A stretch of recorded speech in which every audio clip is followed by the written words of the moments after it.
Chapter 26. Under this oppressive aura, Wall's pupils dilated slightly. In his vision, a terrifying, purple, illusory mist twisted through the air, surging out from the cold-faced, black-haired boy before him, rushing toward him. Ordinarily, Wall, who maintained his gyo, wouldn't have been affected.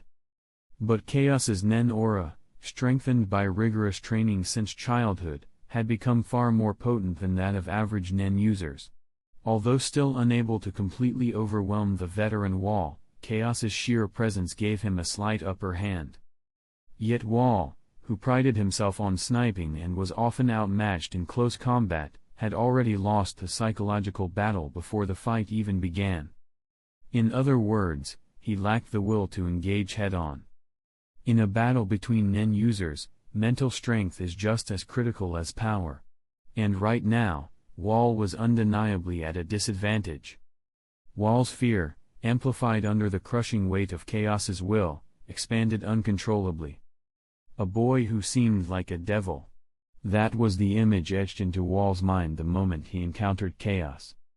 And now, he had to fight a life-or-death battle with that very existence. At the thought, cold sweat broke out on Wall's forehead. His body instinctively recoiled. Before he even registered it, he lifted one foot slightly, his heel shifting back a few centimeters. Chaos noticed the subtle movement and, unexpectedly, withdrew his cold, murderous aura. In its place, he gave a faint, gentle smile. His expression suddenly softened, like a harmless boy next door. Wall shuddered. The contrast between the deadly killer and the warm expression was too extreme. Rather than lowering his guard, Wall's wariness only deepened. Chaos, of course, never expected Wall to let down his guard because of his expression. Oh yeah. As he spoke, Chaos slipped a throwing knife from his sleeve. Wall's eyes hardened. Even now, he lacked the courage to initiate an attack. Chaos's softened demeanor created a deceptive sense of opportunity, a slim hope that perhaps there was room to negotiate. Had Chaos maintained his oppressive aura, Wall might have been forced into immediate action. Noticing Wall's hesitant reaction, Chaos smiled more brightly, spinning the blade in his hand. His tone was almost casual. "If you tell me who hired you, then go back and kill them, I'll let you go. How about that?" "Stop joking. The look on your face just now didn't exactly scream mercy," Wall replied grimly. Logic told him Chaos couldn't be trusted, but deep down, Wall had begun to falter. If not, he wouldn't still be standing here hesitating. He would have already chosen to fight to the death. In a battle between skilled Nen users, any lapse in resolve can be fatal. "You just have to trust me, right?" Chaos kept his calm, still smiling at Wall. Wall said nothing. "You understand the gap. The gap between us." Chaos narrowed his eyes slightly, a subtle wave of oppressive intent rolling off him at just the right moment. "Tread." Chaos took a small step forward. Wall flinched, instantly alert. "Don't move." But Chaos ignored the warning and advanced another step. They were now just 5 meters apart. "Let's gamble. If you choose to fight, you'll die. But if you accept a Nen pact with me, you can live." Each step Chaos took seemed to echo inside Wall's chest, pounding in time with his racing heart. He watched the smiling boy approach, his throat dry. "Attack? No. I can't beat him." "Then why not attack? Am I hoping for mercy?" "Tread." Footsteps echoed down the corridor. 4 meters. Wall's expression turned grim, he couldn't decide. This was too sudden. His very life was on the line. 3 meters. He stepped back unconsciously. 2 meters. Still no action. Just as Chaos raised his foot for another step. "Wait," Wall shouted. Chaos froze, foot suspended in midair. He looked at Wall, who now wore a serious expression. Then Chaos stepped back. One more step, and Wall would have attacked. Chaos could feel it in the shift of his aura. But Chaos wasn't surprised. When pushed to the limit, people will either resist, or surrender. And no one on the outside can predict which. Wall's reaction had been expected. Chaos didn't retreat, though. He merely stared silently, waiting. He understood this moment well. When a person reaches their breaking point, the courage they summon fades quickly if they don't act. The first effort is strong. The second, weaker. The third? Gone entirely. That's the state Wall was in now.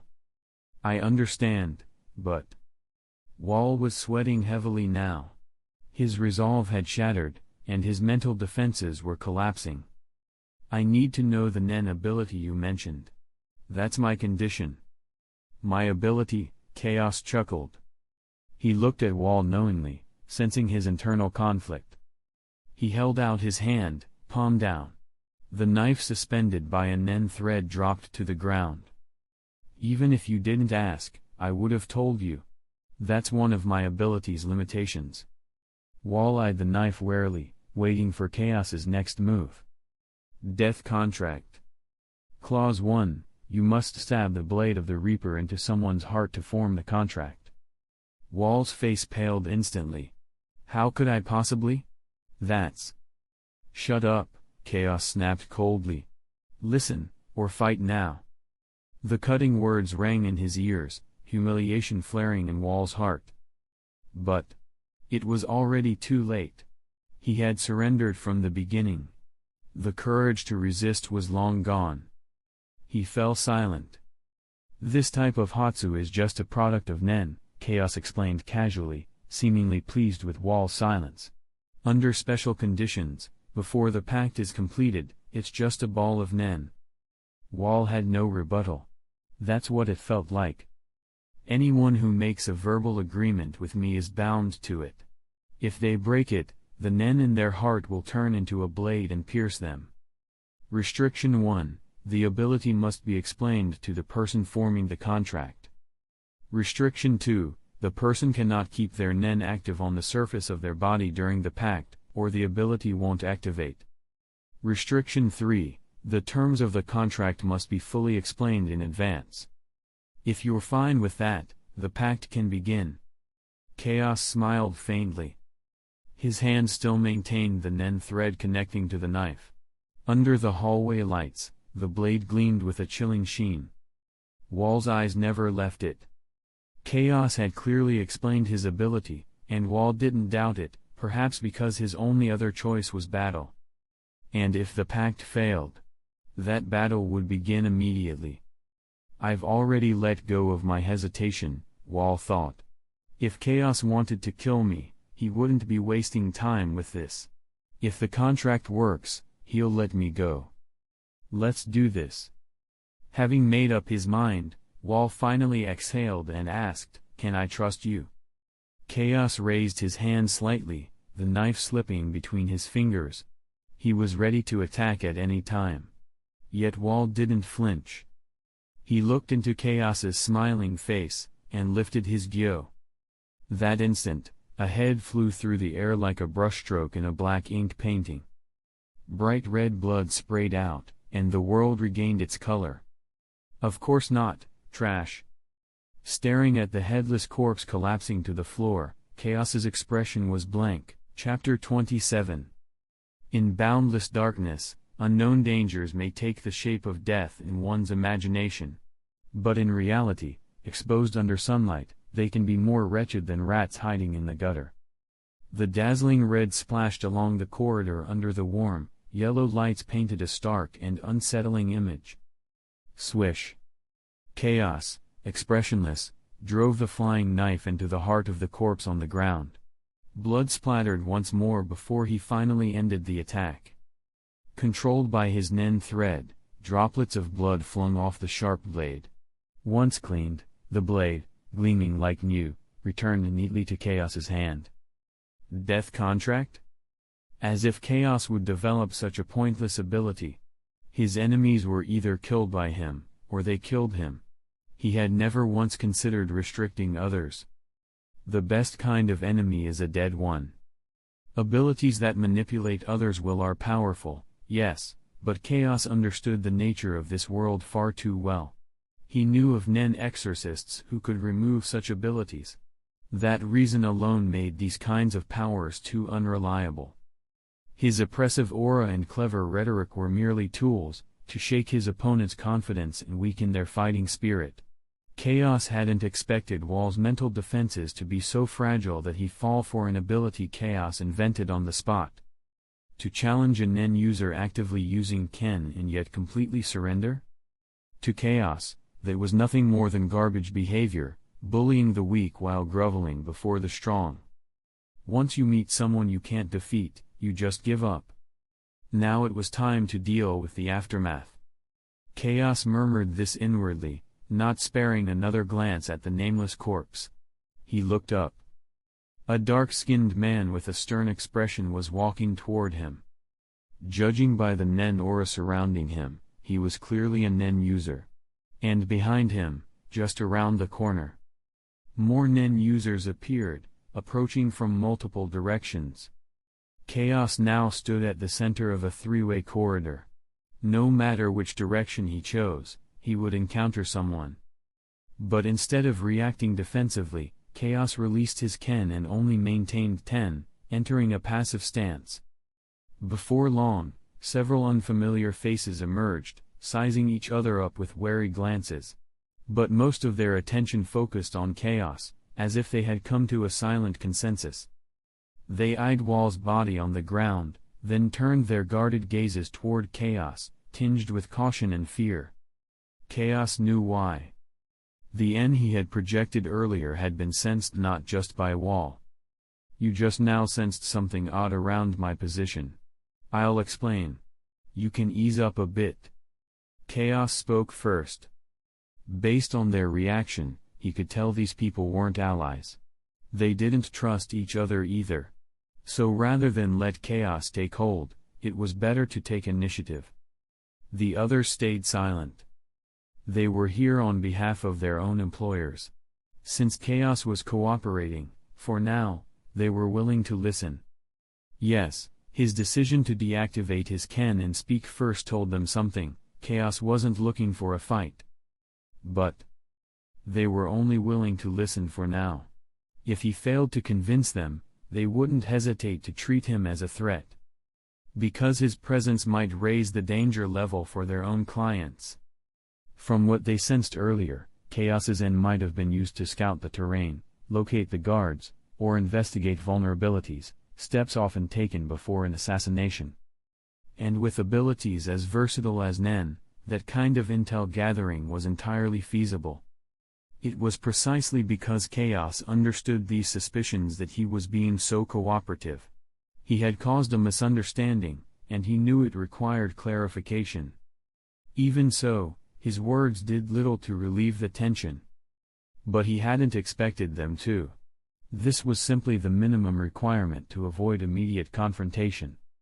Knowing that someone might still attack him first and question him later, Chaos shifted his eyes to the corpse.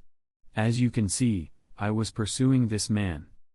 He targeted my employer, and we caught him. The abnormality you sensed earlier was from the use of my ability to track him. In other words, I'm a bodyguard, just like all of you. And for the record, I'm from Meteor City. The final remark wasn't meant to intimidate using Meteor City's notorious reputation. Rather, it served as an indirect reassurance. Meteor City was known for its pragmatic relationships with the criminal underworld. It wouldn't make sense for its people to assassinate those they might later do business with. Of course, generalizations aren't always reliable. Every group has outliers. Still, after Chaos mentioned his origin, the expressions of the Nen users softened slightly. Who's the family that hired you? Someone asked. Naturally, they wouldn't let him go without confirming that detail. Tynes, Chaos replied calmly. At that, several of them exchanged glances, then shook their heads. The Tynes family is mid-level, one muttered. Realizing they might not fully grasp the implications, Chaos added, it's a medium-sized household. Only medium or large families could afford to hire non-users as bodyguards. Chaos figured they just hadn't connected the dots yet. Where did you come from? Who did you kill? What was his ability? Which family employed you? One question after another came at him, scrutinizing every detail.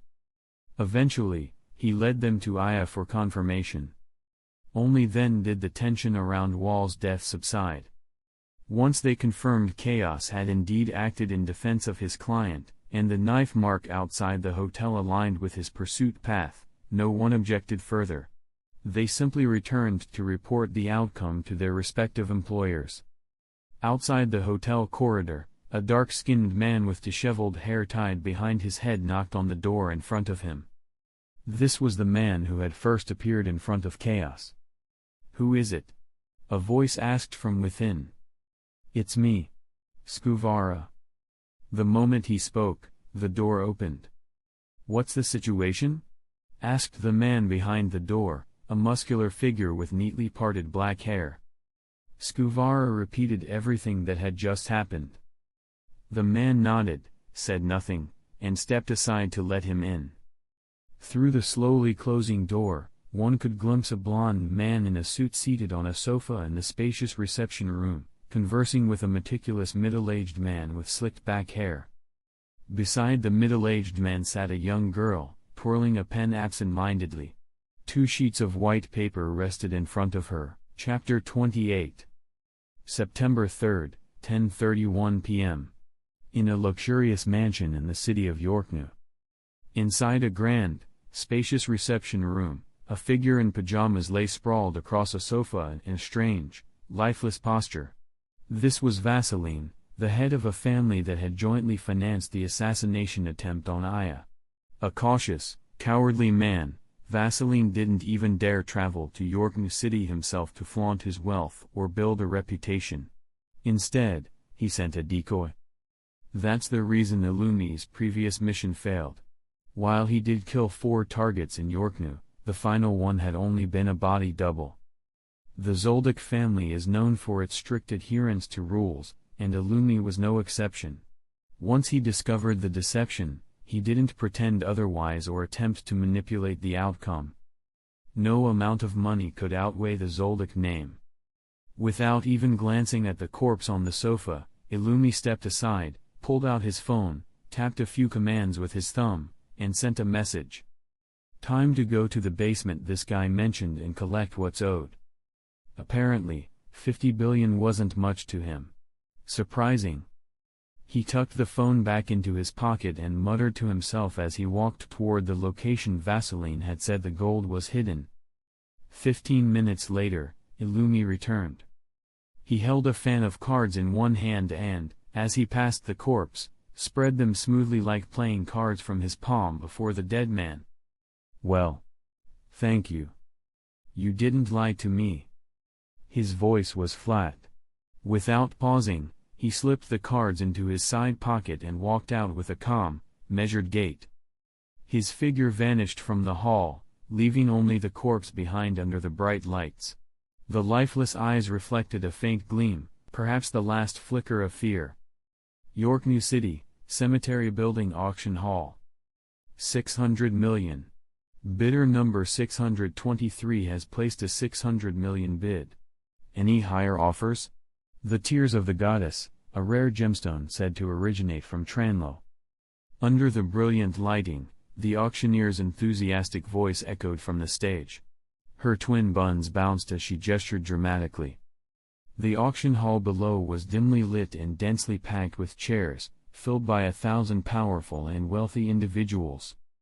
Mafia bosses, business tycoons, collectors.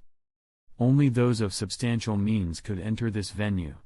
The admission ticket and catalog alone cost 12 million jenny. Before the hostess could finish, Aya raised her hand, thumb pointing upward, doubling the current bid.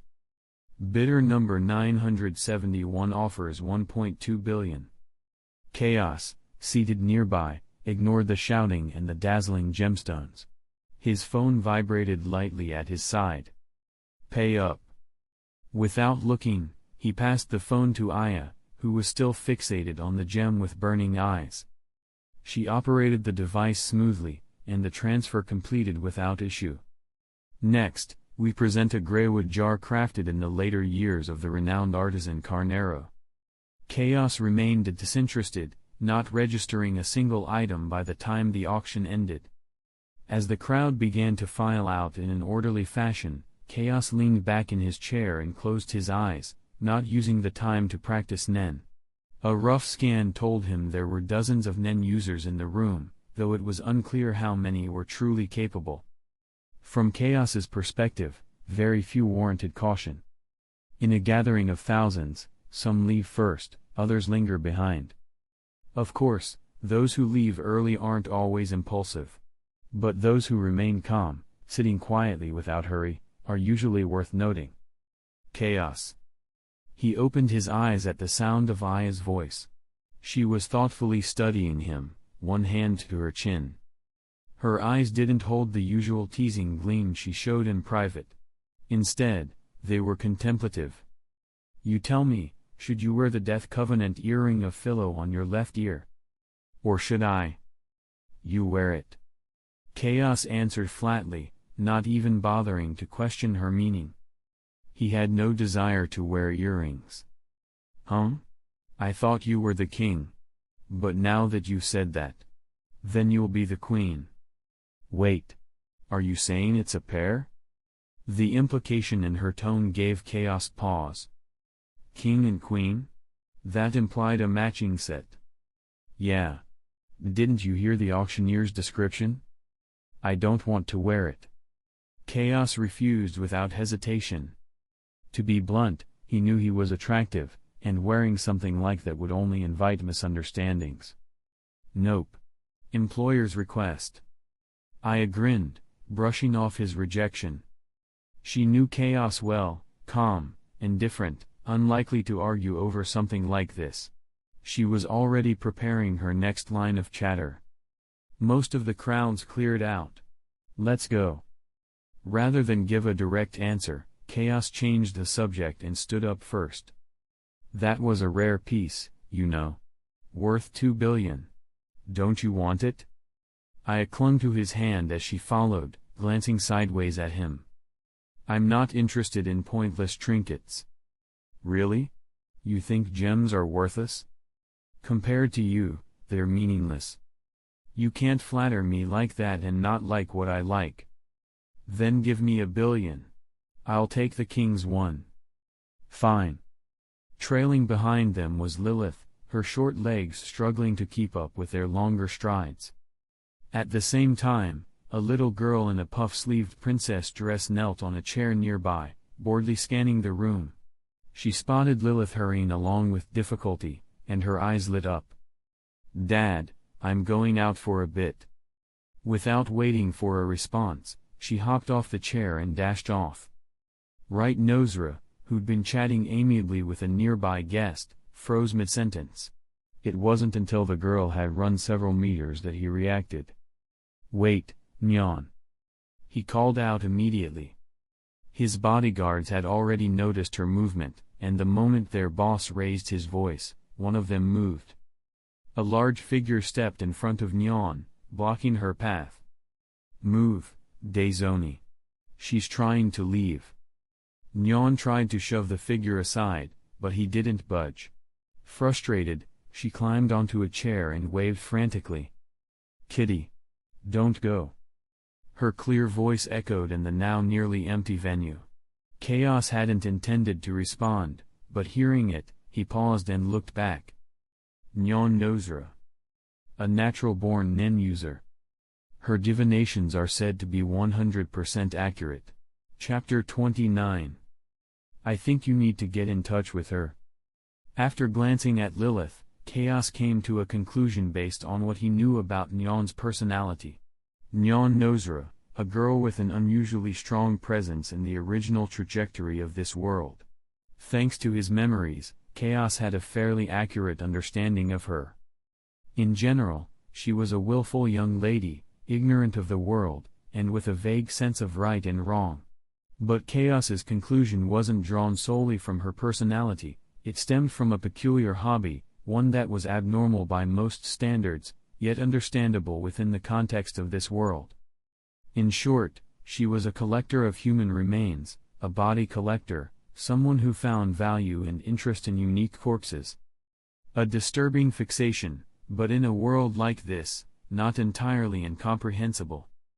Due to the spiritual nature of Nen, a power closely linked to the user's will, those who committed fully to their inner desires could become strong Nen users.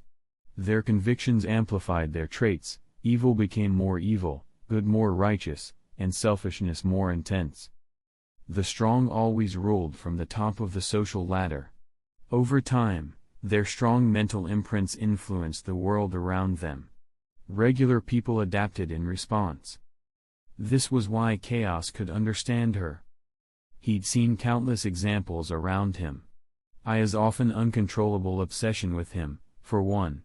Even he himself was abnormal by conventional standards. That realization had only come thanks to his memories. Otherwise, he might never have become aware of it. As mentioned earlier, only those who resolutely follow their desires grow strong. Chaos lived by this very philosophy. He understood what he needed, and what he needed to do. Taking a life, if necessary, didn't bother him. Wall had been the first person he killed, but he hadn't felt a shred of guilt. Pursue what you desire. Don't be swayed by outside forces. That was Chaos's core belief, and the belief shared by the strong in this world. The values of the powerful, who lived as they pleased and disregarded rules, naturally trickled down to the weak. That, in part, explained the rampant abnormalities in this society. Back to the matter at hand. Because Chaos knew Nyan was a collector of rare human remains, he could easily infer that she had taken an interest in Lilith. A cat-eared girl was certainly rare. In Nyan's eyes, she was a valuable specimen. Even if Lilith wasn't dead, just plucking some hair for future preservation would probably delight her. Of course, Chaos didn't know the exact reason for Nyan's interest, only that she was interested. Even without knowledge of her personality, he could see that Nyan was waving directly at Lilith. Her gaze and body language made that abundantly clear. If Chaos hadn't known who she was, he wouldn't have stopped. Seeing Chaos come to a halt, I paused as well. What's so special about her? She glanced at Nyan and asked. She's a natural-born Nen user. Her ability is 100% accurate divination.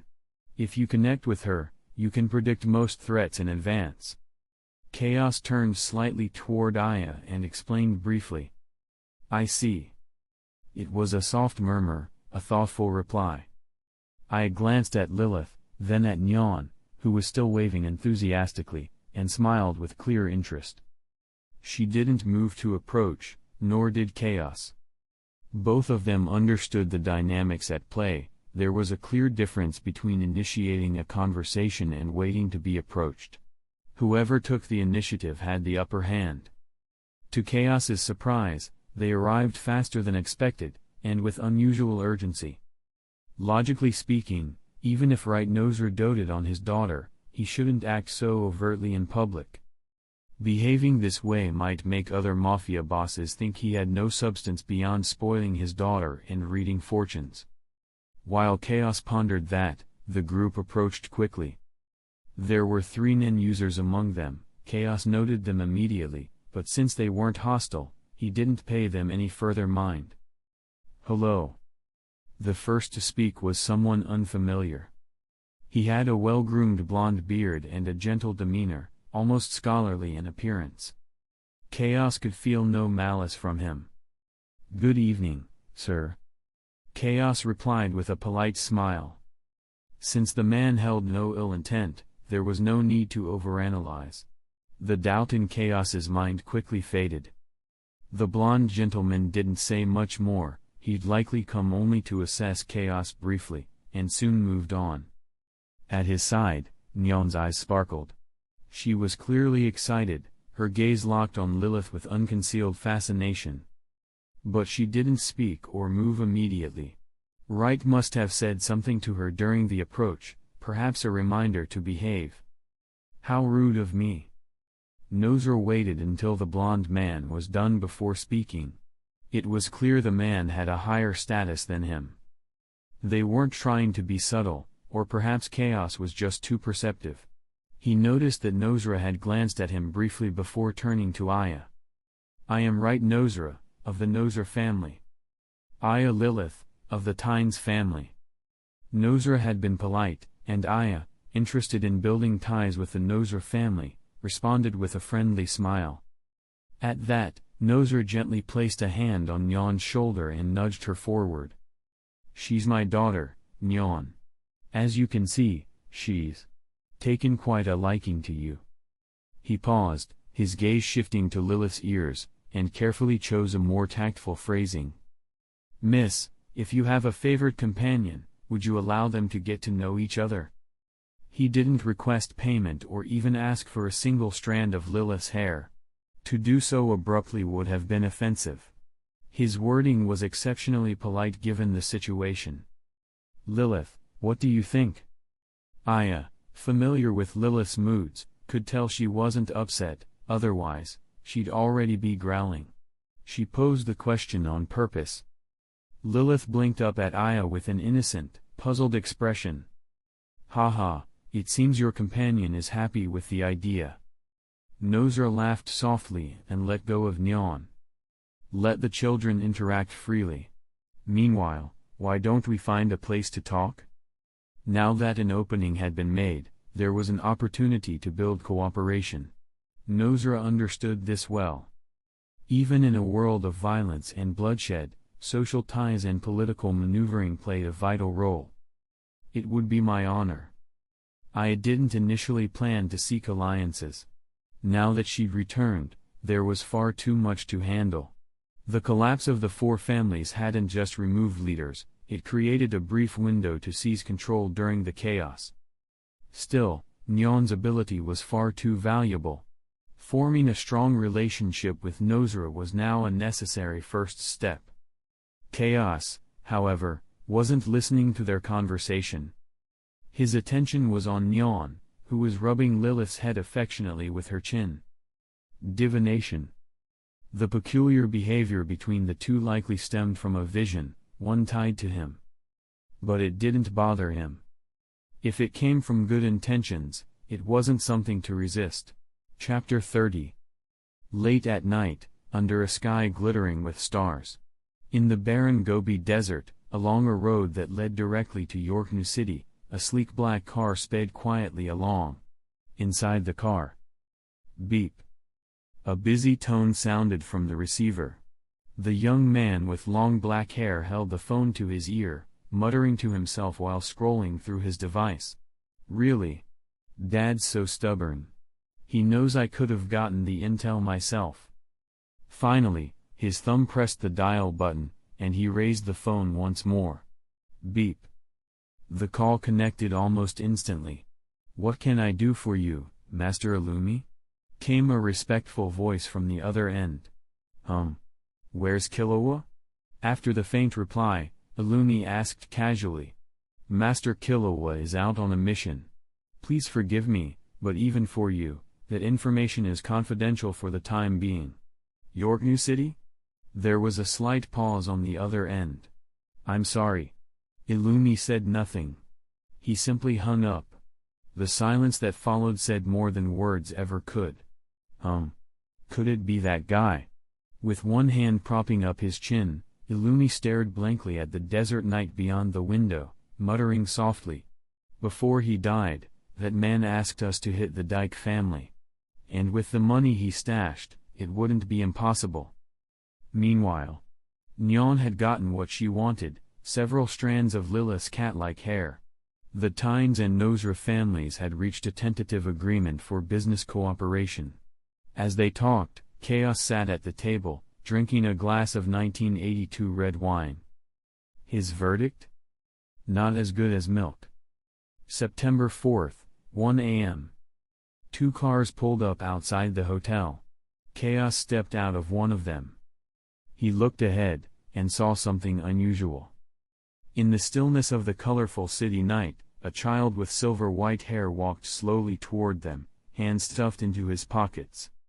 He wore a white t-shirt with a blue and white dolphin leaping across it, along with shorts and matching blue and white shoes. To most, he'd look like an ordinary cute kid.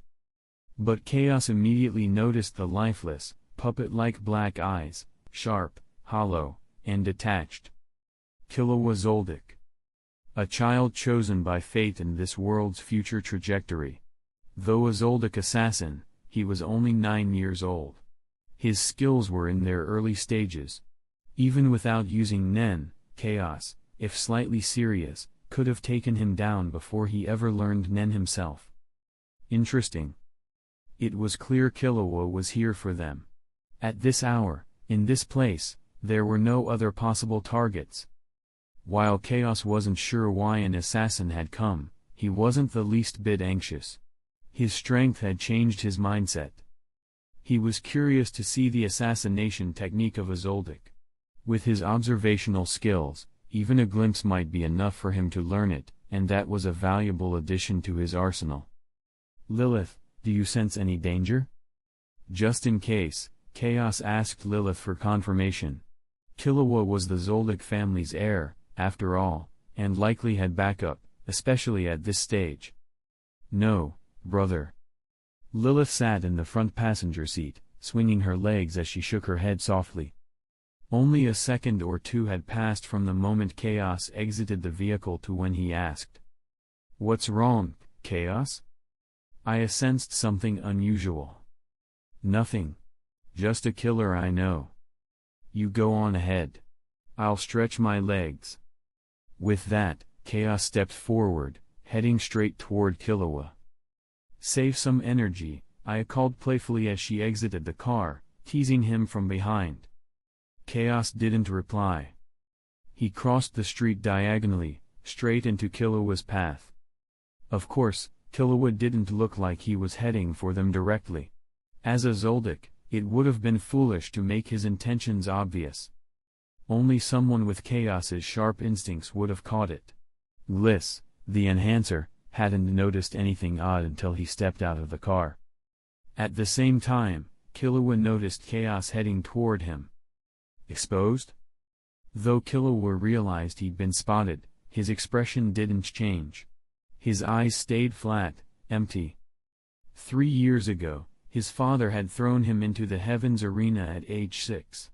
After 2 years, he reached the 200th floor, proof of initial mastery.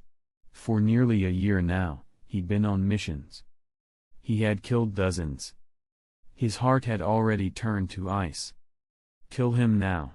Then, once the others are distracted, rush past, there'll still be time. Killua made his decision. He lifted his hands from his pockets. Veins bulged. His fingernails sharpened like claws. He had no idea how badly he underestimated Chaos. Killua Zoldyck, Chaos said aloud with a grin. They were only 3 meters apart now, the perfect range for a sudden strike.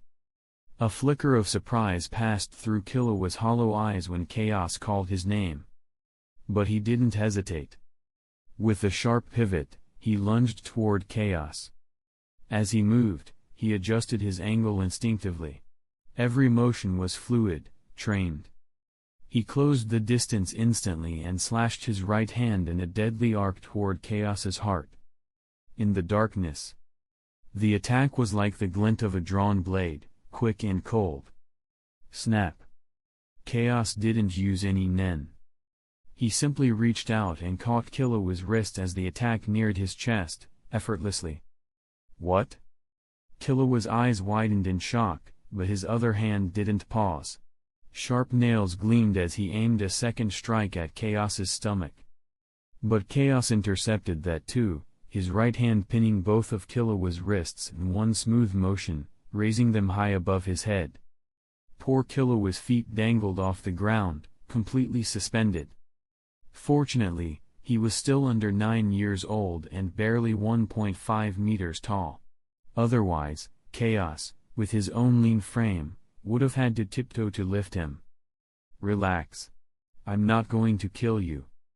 Chaos smiled as he leaned in, calmly blocking a flailing kick midair.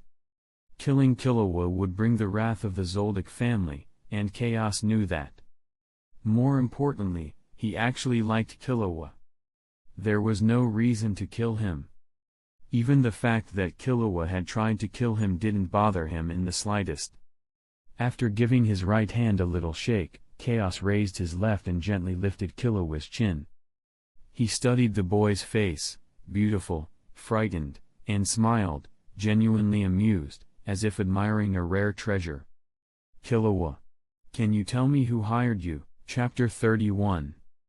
Staring into those beautiful black and white eyes so close to his own, eyes that shimmered with a soft smile, Killua felt no warmth. Instead, an overwhelming fear surged from deep within him. His attack had been caught, effortlessly. If I can't win, I have to escape. That was the conclusion.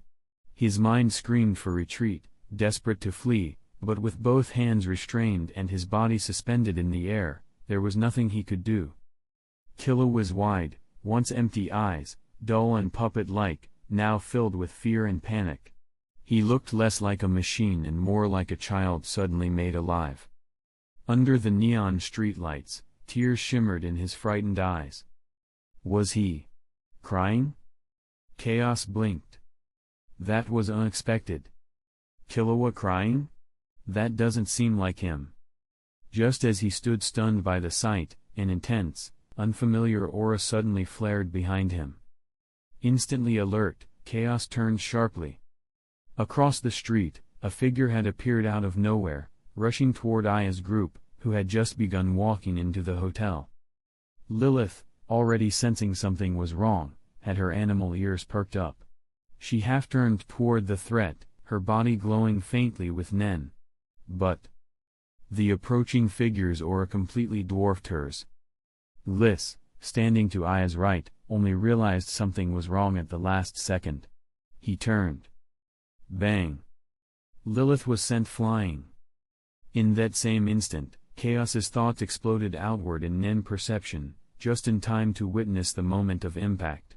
The timing of his mental reaction and Lilith's blow happened almost simultaneously. Don't move. As Chaos turned to rush forward, a sharp voice stopped him in his tracks. He still held Killua in his right hand, positioned now to his side. He leaned slightly rightward, eyes fixed on Aya, now 6 or 7 meters away. The attacker had taken Lilith's place. He held Aya by the neck with his left hand and stood partially turned toward Gliss. It was obvious the warning wasn't for Chaos. The man likely assumed Chaos was too far to intervene quickly, and felt confident he could react in time if Chaos made a move. But Gliss, only a few paces away. He could strike instantly. Back off, or I'll kill her right now. The man's voice was hoarse, his tone cold. Gliss's face twisted with frustration. He grit his teeth and backed away 3 meters. The man's grip was abnormal, veins bulged on his hand, and sharp nails gleamed red. One twitch forward, and their employer, a noncombatant, would be dead. Damn it. I didn't even notice. No clash.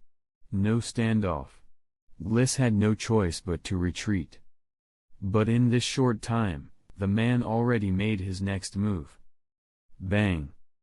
Lilith, who'd been knocked through the air, adjusted mid-flight with uncanny balance. Her beast-like instincts allowed her to angle her fall and slam into a wall across the street with a solid thud. She bounced forward again, ready to attack. Driven purely by instinct and desperation to protect Aya, Lilith had completely lost her rationality. Chaos understood the hopelessness of the situation. Saving a Nunin user like Aya, especially from 6 meters away with a claw at her throat, was near impossible, even for him. The loud crash drew everyone's attention. The man repositioned Aya to face Lilith, pressing his deadly nails harder into her throat. His mind raced. Should I kill the hostage the moment that girl gets close, or just knock her back? Option 1, no. Killua is still in enemy hands. Option 2, knock her back. But that gives up the initiative. The enemy could start testing his limits step by step. Just as Chaos had suspected, Killua was under the protection of a Nen user. After all, Killua was only 9. The man's decision was made. But just as he braced himself to react, Lilith froze mid-charge. Then, she was yanked violently backward by a force from behind. The man's gaze snapped up. A Nen thread was coiled around Lilith's body. Chaos had pulled her back with brute force. As she neared, he struck a precise chop to her neck, knocking the frenzied girl unconscious. He let Lilith fall, ungracefully, to the ground. His eyes never left the man holding Aya. Chaos couldn't risk betting on whether or not the man would kill Lilith in retaliation. Even if he strongly suspected the attacker was Killua's bodyguard, it wasn't worth the risk. 2 seconds had passed. The scene had transformed. Aya was held hostage by someone likely guarding Killua. Lilith was unconscious at Chaos's feet. Gliss stood frozen with indecision. And Chaos still had Killua in his hand. He had no time to dwell on why Lilith's danger sense hadn't triggered. "Are you a guard from the Zoldyck family?" Chaos narrowed his eyes at the man holding Aya. "Cut the crap. That woman's your employer, right? Let the boy go, or I'll kill her, right now." The man's voice was grim, hoarse. His intent was unmistakable. But internally, his mood was no better than Chaos's. All this chaos over a mid-tier mafia family? There were 3 Nen users here, an unexpected complication. He'd misjudged the situation and now found himself in a losing position. Had he assessed it better, he would have whisked Killua away immediately. Killua Zoldyck. He's the young master of the Zoldyck family. Chaos's words cut through the tension. The man's eyes widened, shocked. That name should have been secret. It was impossible for anyone outside the family to know. Which meant, from the moment this man called Killua by name, he'd lost the upper hand. But Chaos didn't push the advantage. He didn't demand anything excessive. Instead, he offered something the man never expected. "Let's be clear. The hostage in your hand means to me exactly what Killua means to you. In short, she's just as important. Let's exchange. 1 for 1. I won't try anything." Chapter 32. Chaos's words were deliberate, designed to ease the tension in the other man's heart. He wanted the man to believe that Aya held the same importance to him as Killua did to the man. If he could get him to see it from that perspective, then the idea of Chaos betraying him would seem almost impossible. That was exactly what Chaos intended. It was the best way to minimize the risk to Aya. Any more aggressive tactic, like using Killua's identity to force a power play, would only heighten the threat. Why not rely on a simple, equal exchange? Of course, if he had said all of this from the start, it would have raised suspicion. After all, in the man's understanding, someone who knew Killua's identity should have held all the power. Yet Chaos hadn't claimed that power until now. And now that he had laid it bare, how could the man not start second-guessing? He might even assume Chaos had some hidden ability that required certain preconditions, and that this entire negotiation was a carefully baited trap. Chaos hadn't planned it this deeply from the start, but he could read the hesitation in the man's face. "You can imagine it however you like," Chaos said calmly after a short pause, allowing the man's own conclusions to fill in the rest. "Exchange." The man's hoarse voice responded just a second later. It was clear he'd reached the same conclusion. Because no matter what angle he considered, he couldn't be sure whether Chaos had some hidden Nen ability. And this method, the straightforward swap, was still the safest. Killing Aya served him no purpose. And the same was true for Chaos. "You, step back. Match the distance of the man across from you." The man gestured toward Gliss, his tone steady but firm. He ignored the other 3 unimportant individuals nearby. They were just hired guns, combat-capable mercenaries at best. Gliss, wrapped in aura, glanced at Chaos. Chaos shook his head subtly, no need for signals or words. Gliss understood and stepped back as instructed. Killua, listen carefully. Like I said, I won't kill you. But if you do anything unnecessary. Chaos glanced at the man pressing sharpened nails against Aya's pale neck. A faint trail of blood was already visible. He didn't finish the sentence. There was no need. Killua would understand. Chaos didn't even look to confirm it. He knew Killua, trained as an assassin, would grasp a situation better than anyone. On the opposite side, the man shifted his attention back to Chaos now that Gliss had backed off. Your employer will walk toward you. Killua will move to your left. It was a surprising instruction. Ordinarily, each hostage would walk back to their own side, ensuring mutual security. But the man had reversed that. Chaos raised an eyebrow. The way things were set up, Killua could easily break away to the left and escape. But it didn't matter. Aya's safety was the only thing that did. Fine. Chaos agreed without hesitation. From a tactical standpoint, his instant agreement could seem suspicious, like he was hiding a trap or plan. After all, both sides were holding equal leverage, but now one side was giving ground. The man would surely wonder, does Chaos have something up his sleeve? But Chaos understood something deeper. The man's mission wasn't to kill Aya. It was to protect Killua. Any backup plan the man had would be focused on Killua or Chaos, not Aya. He'd deduced that clearly. This was just a simple swap, but both sides had contingencies in place, regardless of advantage. And so, the exchange began.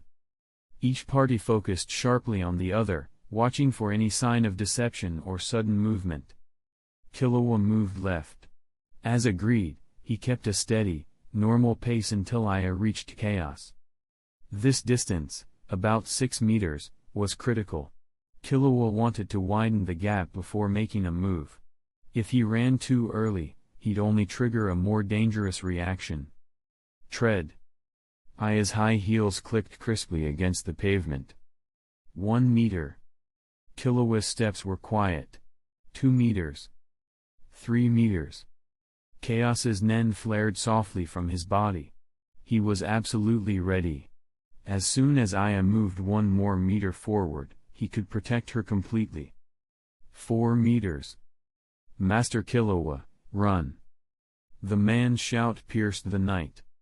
His body lunged toward Aya, just as a shadow burst up behind Killua, darting toward him. The man's true target was Killua, not Aya. He had used the hostage negotiation as a distraction, timed with the surprise emergence of a nen ability. 2 attackers, simultaneous. Chaos was momentarily forced onto the defensive. Ren. Exploding with a surge of pure aura, Chaos unleashed his full strength. Boom. The street vibrated beneath his feet like a drum struck by a mallet.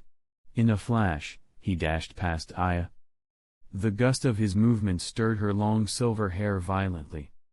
In that single motion, Chaos slashed through the attacker with deadly precision.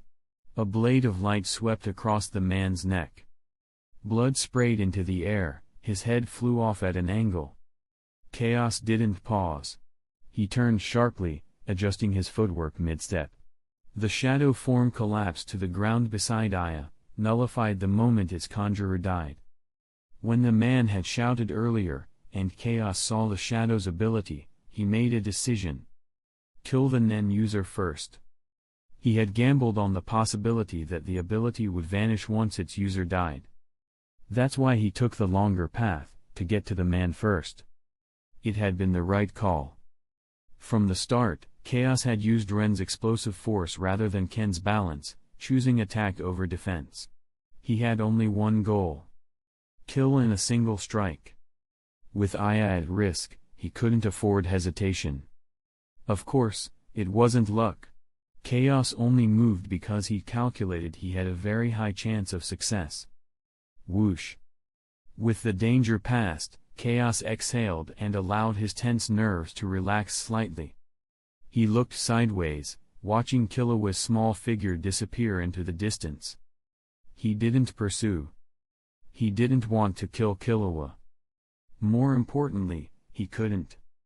He wasn't strong enough yet to offend the Zulks. Killing a butler or bodyguard was one thing, but killing the family's heir? That would break every rule, even theirs. Someone would come for him. Guaranteed. Even the Zoldyck principle, no killing without a contract, would be discarded. He felt a gentle touch on his back and soft fingers stroking his hair. Chaos didn't resist. Instead, he glanced coldly at the body lying headless beside him. The man had made his decision from the start. Sacrifice himself to maximize Killua's chance of escape. He hadn't planned to survive. Chaos didn't regret killing him. The man had taken Aya hostage. No matter how it ended, he was already dead the moment he laid a hand on her. Gliss. Bring Lilith inside. Allowing Aya to hold him from behind, Chaos turned his head and gave a quiet order to Gliss, who was now running over. Hey hunters. Short break. Because YouTube likes it when I transform content, so here's me. Transforming. Right now. 1, 2, 3, neutral face emoji, sparkles emoji, okay, done. Let's dive back in. Chapter 33. Although you were very handsome just now, you did fail your duty. Aya leaned in from behind, her arm wrapped around Chaos's shoulder, warm breath teasing the edge of his ear. Her beautiful smile and playful tone made it clear, this wasn't an accusation, it was the prelude to something else. Tap tap. Hurried footsteps echoed nearby. Chaos turned slightly, spotting a mercenary rushing over. He spoke to Aya without looking away, let's talk upstairs. Chaos knew she was probably setting something up again, but he also understood this much, the situation had unfolded because of his misjudgment. Agreeing so readily to the enemy's terms had been an implicit show of trust between the two of them. Besides, he wasn't yet sure if more threats were lurking nearby. I understand, Aya chuckled, lifting her face from where it had rested against his cheek. You, clean up this man's body. Chaos gave one final instruction to the incoming mercenaries before heading into the hotel with the others. He didn't mention firing them. If they could keep up with a fight between Nen users, they wouldn't be just mercenaries. And ultimately, this had been his failure, for misjudging the situation. Behind him, the mercenaries got to work cleaning up the scene. Inside the hotel, I held Chaos's arm, Gliss carried Lilith, and together they disappeared down the corridor. The storm had passed, but many unanswered questions remained. In the steadily rising elevator, Chaos mentally reviewed everything, dissecting the incident and where things had gone wrong. First, why would Killua attempt to assassinate Aya? Logically, after Chaos eliminated the sniper, there shouldn't have been another assassin. If anyone else was involved, they should have been some minor threat, not someone like Killua. Could the Tynes family have unknowingly offended a powerful force? He'd have to ask Aya about that later. Maybe she remembered something. Pushing aside the lack of information, Chaos moved on. More importantly, he needed to understand Lilith's danger-sensing ability. He'd always assumed it functioned similarly to Nyan's 100% divination, a kind of innate warning system that predicted danger perfectly. But now, he wasn't so sure. He recalled 4 key incidents. Their first meeting, Lilith had warned him. When he awakened Nen, she remained on alert. When Gliss released killing intent, she didn't react. The sniper, she sensed it instantly, even from nearly a kilometer away. That last one stuck out. Chaos remembered Lilith had been to Gliss's left, well out of the sniper's line of fire. Yet she'd still sensed danger right away. He'd subconsciously believed that, as a natural-born Nen user, Lilith had an infallible danger sense. That belief had led to his mistake. If he hadn't relied on Lilith's ability, he wouldn't have risked letting Killua approach, even to observe his assassination technique. He would have prioritized Aya's safety first. That's why he'd opened his N, to scan for threats, and then acted quickly to restrain Killua, who was likely under the influence of one of Illumi's mind-controlling needles and would have fled instantly if he sensed danger. So in the end, it was Chaos's misjudgment of Lilith's ability that had caused the incident.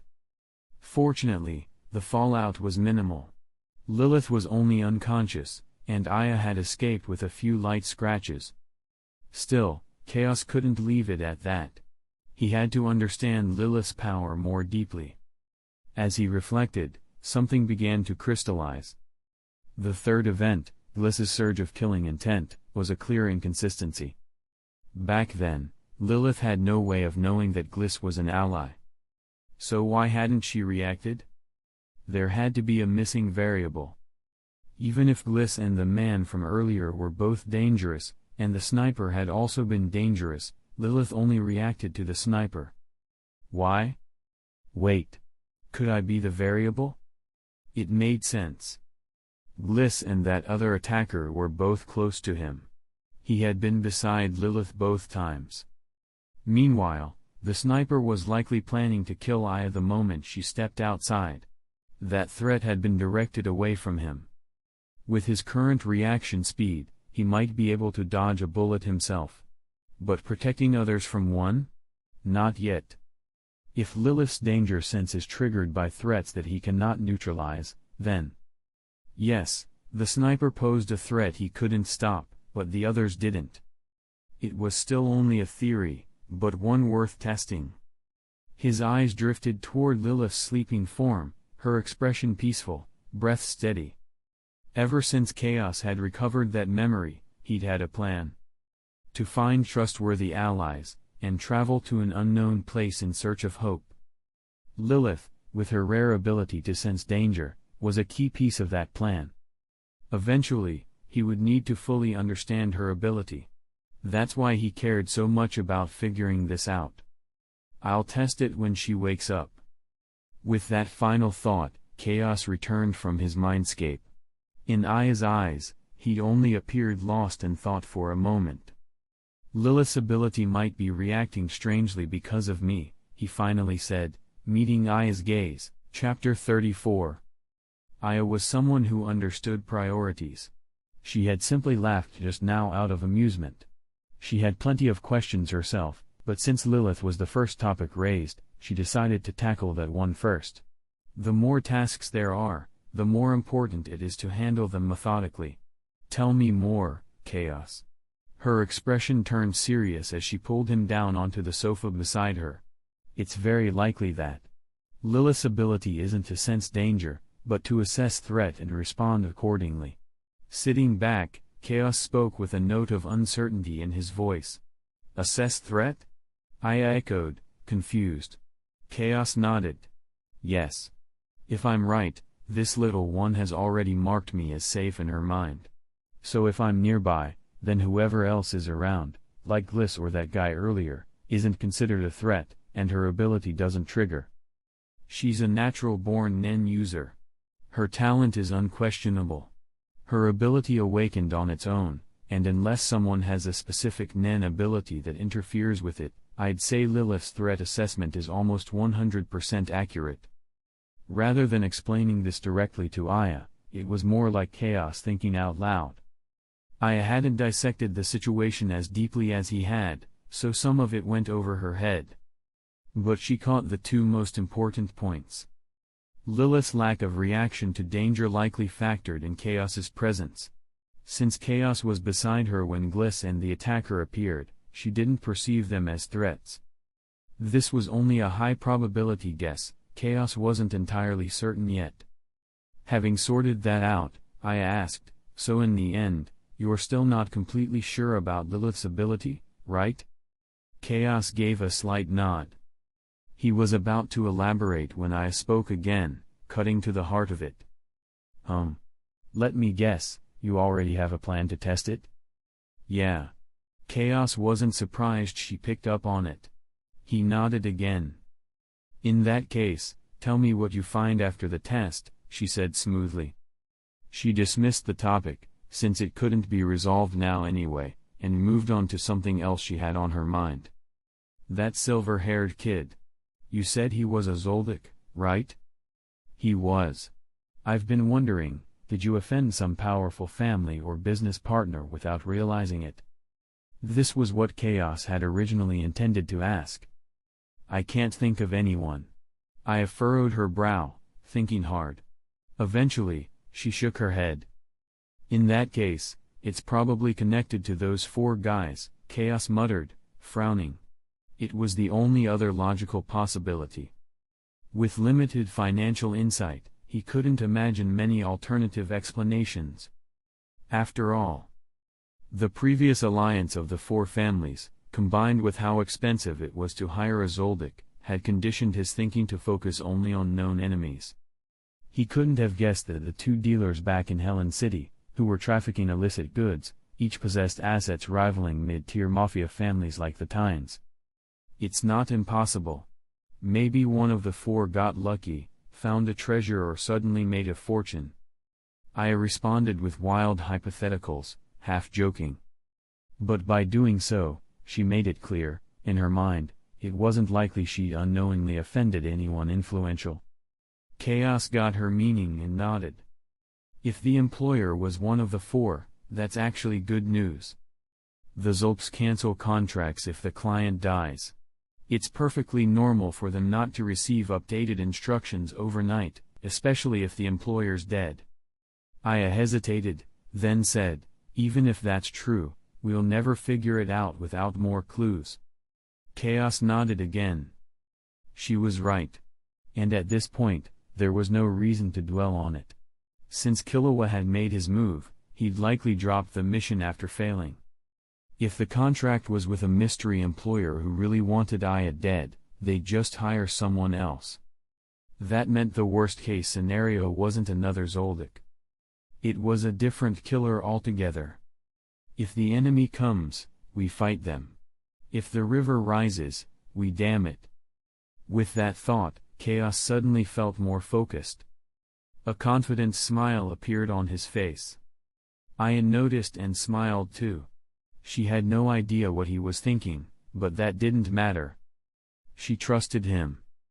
When someone you trust looks confident, it's okay to give your brain a rest. If there was nothing else to worry about, it was time to unwind. Aya's smile faded slightly as she turned to look at Gliss, who had been listening quietly and was now looking increasingly confused. Gliss, go guard the door, she ordered without a hint of ceremony. Gliss scratched the back of his head, nodded, and followed her command, stepping out. As the door closed behind him, Aya turned her head, and her eyes met Chaos's. He was staring straight at her, dark eyes unreadable. Just say it. What do you want me to do? He asked bluntly. Oh? Aya's lips curled into a smirk. Also, I want to be on top tonight. She licked her lips slightly, locking eyes with Chaos, whose star-like gaze didn't flinch. Chaos. From 2 p.m. until noon the next day. After emerging from the room, Chaos and Aya began testing Lilith's ability. It was a simple setup. Chaos told Lilith and Aya that he needed to leave the room for a while, but in truth, he was hiding nearby. Then, Gliss was instructed to release killing intent toward both Aya and Lilith. As Chaos had predicted, Lilith lost control. She attacked without hesitation. Clearly, she still didn't trust Gliss. A second later, Gliss's arm had a few shallow claw marks on it, before Chaos appeared and knocked Lilith unconscious again. Lilith, meow? And with that, it was preliminarily confirmed. Lilith's ability wasn't danger detection. It was threat assessment, Chapter 35. In the early morning of September 4th, Killua sensed he was no match once chaos and the man began fighting. He gave up the mission and left Yorgnu City overnight. That same night, on the way back, Illumi submitted a mission status report to the Zolik family's internal intelligence network. He also checked whether that man had submitted any new assassination contracts, and whether any Zolik family members had accepted them, although the identities of specific assassins were confidential. Before dying, the man had mentioned that someone had hired a Zoldyck family killer and had speculated that Killua was in Yorknu. That had prompted Illumi's investigation. Illumi reasoned that if there was a contract, combined with what he'd learned from the butlers, the likelihood that Killua had taken the job was very high. It didn't matter whether the contract had been cancelled or not. The point was that Illumi could use it to pinpoint Killua's movements without wandering around looking for him blindly. And, in line with his professional ethics, Illumi uploaded the report. He believed that if Killua had acted, submitting the report now wouldn't make a difference. Killers don't check the network while actively on a job. Only intelligence managers within the family would see it, and use it to prevent loss of payment if the employer died. To Illumi's surprise, he saw that the mission had been marked abandoned. After a moment of contemplation, he decided to return home. Directly abandoning a mission was virtually unheard of in the Zoldyck family. The most probable explanation? His cute little brother had been affected by Illumi's own needle, rendering him unable to act against overwhelming opponents. On the other side, Chaos had no idea he just dodged a bullet he wasn't yet ready to block. While still vigilant against unknown assassins, time quietly flowed, from September 4th to the 9th. In the days that followed, I bought 5 pieces of gemstone jewelry. Chaos didn't care about those. What did interest him was a weapon set being listed for auction. The blades of Asuret, crafted by modern artisan Irit and his close friend Master C, were more works of art than weapons at first glance. Forged from the ultra-rare 7-color ore, the set of throwing blades had elegantly curved edges, crystal-clear sheen, and no hilts, designed more for display than handling. Normally, Chaos wouldn't care for something so flashy. But according to the auction catalog, the 7-color ore gave these 7 throwing knives durability and sharpness rivaling famous great swords. That performance potential made up Chaos's mind. He wanted them. And with Aya flipping through the auction catalog beside him, she quickly noticed. She smiled and offered to buy the set as a gift. Chaos wasn't one for false modesty. He accepted the offer immediately. With Aya's wealth and their mutual determination, acquiring the blade should have been a sure thing, even if the final price far exceeded their estimate. But reality had other plans. 5 billion, contestant number 9 actually doubled the price. Inside the auction hall, the MC's excited voice echoed dramatically. Even with years of experience, she found the bidding unbelievable.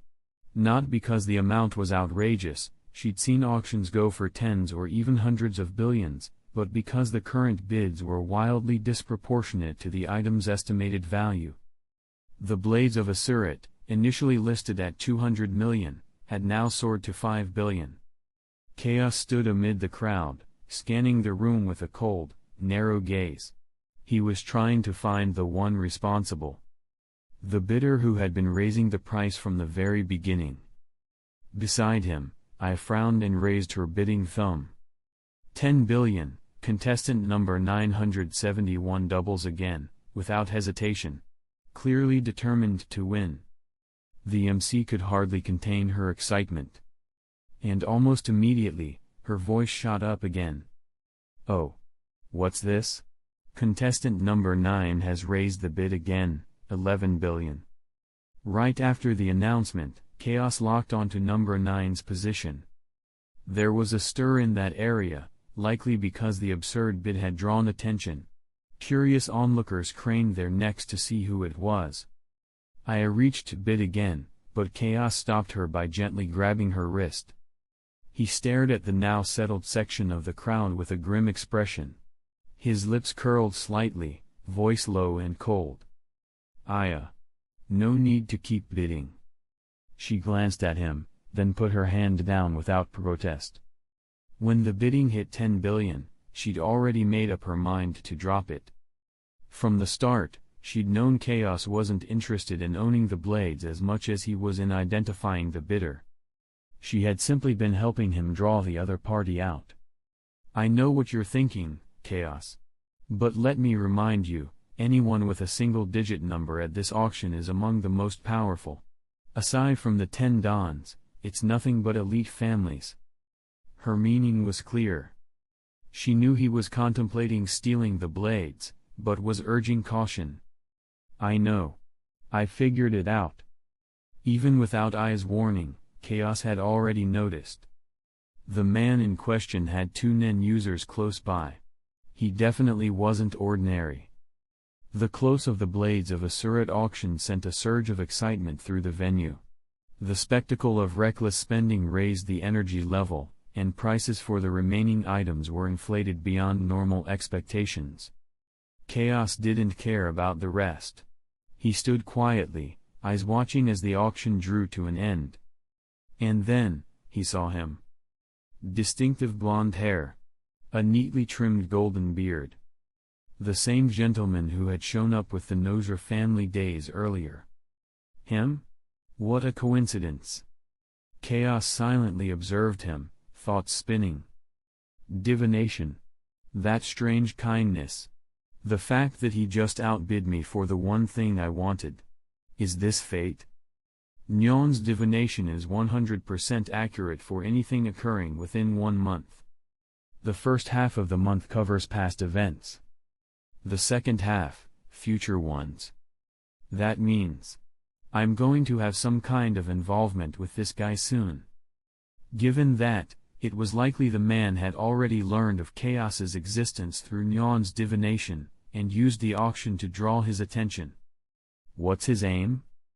It wouldn't benefit him to kill Chaos. Chaos had no reason to kill him either.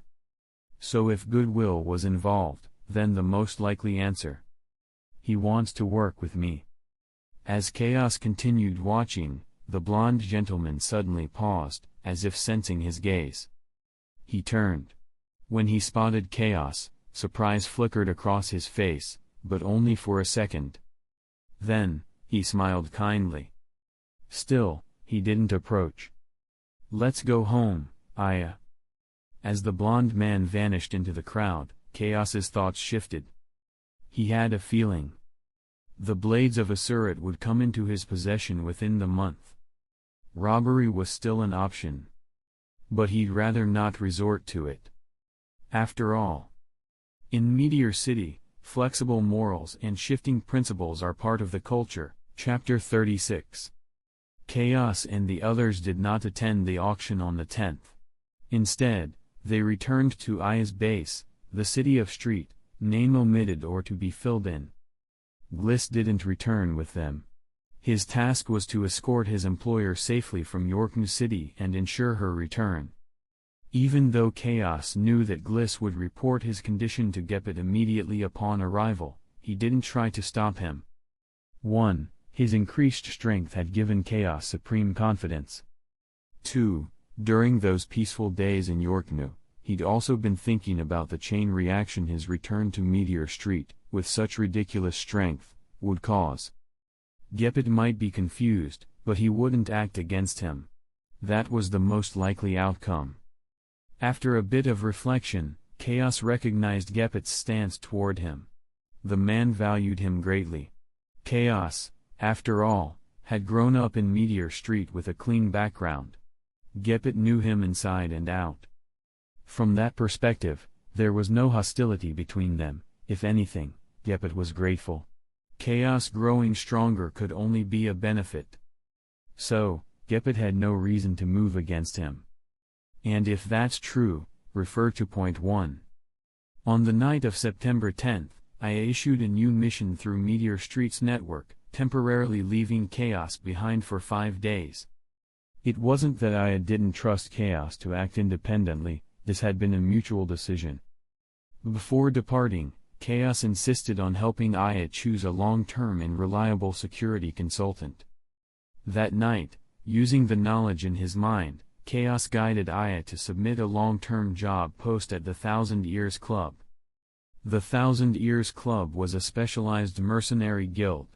As long as the employer had the financial clout, the agents available were all elite, people who possessed Nen or other rare abilities. Of course, the price matched the talent. No ordinary person would spend over 100 million just to hire a bodyguard. That's why few had even heard of the organization. The job requirements posted on behalf of Aya were simple. The applicant had to pass a vetting test conducted by the employer's representative. Salary, 100 million Jenny per month. Contract term, 6 months. For a bodyguard, this was extremely generous. Unlike assassins, bodyguards are often paid simply to exist, and are expected to only act in emergencies. Desperate employers are sometimes willing to pay near insane prices just for peace of mind. Naturally, the post quickly attracted attention. Chaos served as the examiner. After rejecting several unqualified candidates, he finally took a liking to one of them on the afternoon of September 12. Kelly, a bounty hunter. His Nen ability seemed to lean toward conjuration, and he was skilled in gun-based combat. His overall tactical awareness was solid. In Chaos's words, he's worth about 1.5 glisses in a fight. Having taken care of Aya's security, Chaos set off for Meteor Street. Staying with Aya had been pleasant enough, but long-term attachment didn't suit his personality. He had things to do, on Meteor Street, and beyond. Places he wanted to go, goals he needed to pursue. But everything had to be done in order.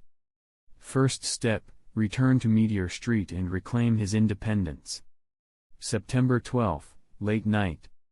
A black car rolled through the southern gate of Meteor Street.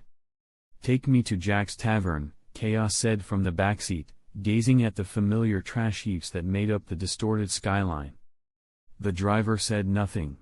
His job was to ferry people returning from missions. No questions asked. 10 minutes later, the car stopped in front of a building with a crooked wooden sign. Jack's Tavern. The word tavern flickered in half-broken neon. It couldn't be more Meteor Street if it tried. It was already late. Chaos stepped out of the car. He felt the subtle rumble of machinery beneath his feet, the hum of the slums at night.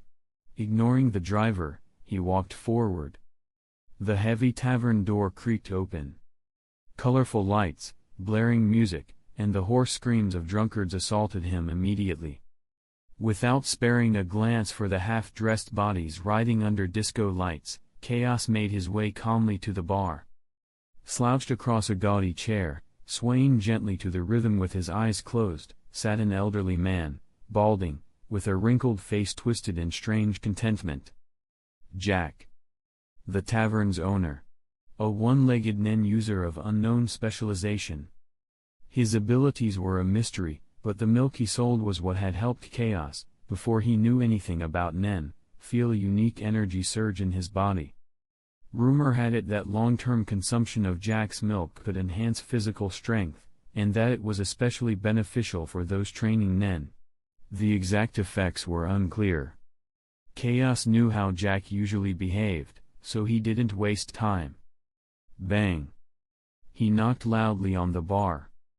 As a Nen user, Jack immediately sensed someone at the counter.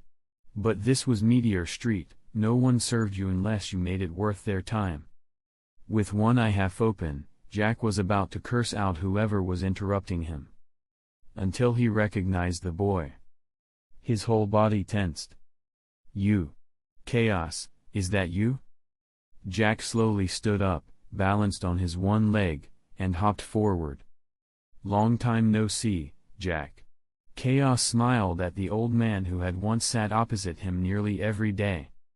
From the age of 8 to 14, 6 whole years, Chaos had drunk Jack's milk regularly. If not for that, his physical condition wouldn't be where it was today. There's no such thing as love without reason on Meteor Street. Chaos understood Jack probably saw talent in him early on, an investment for future favors. And it had paid off. Chaos knew Jack's angle, but didn't resent it. If anything, he respected it. Same as always? A glass of milk first. Jack's old face lit up like a blooming chrysanthemum. He didn't wait for an answer. Pushing his stool aside, he squatted down on one leg and got to work. Even with the loud music, Chaos could hear the faint clink of glasses under the bar.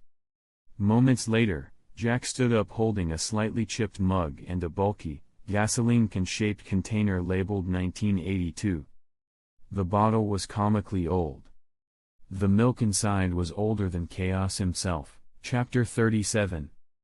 Delicate, soft, and smooth taste. That was the sensation flooding through Chaos as he tilted his head back and downed the glass of 1982 milk, before he even had time to savor it. A long-lost, familiar warmth stirred in his stomach.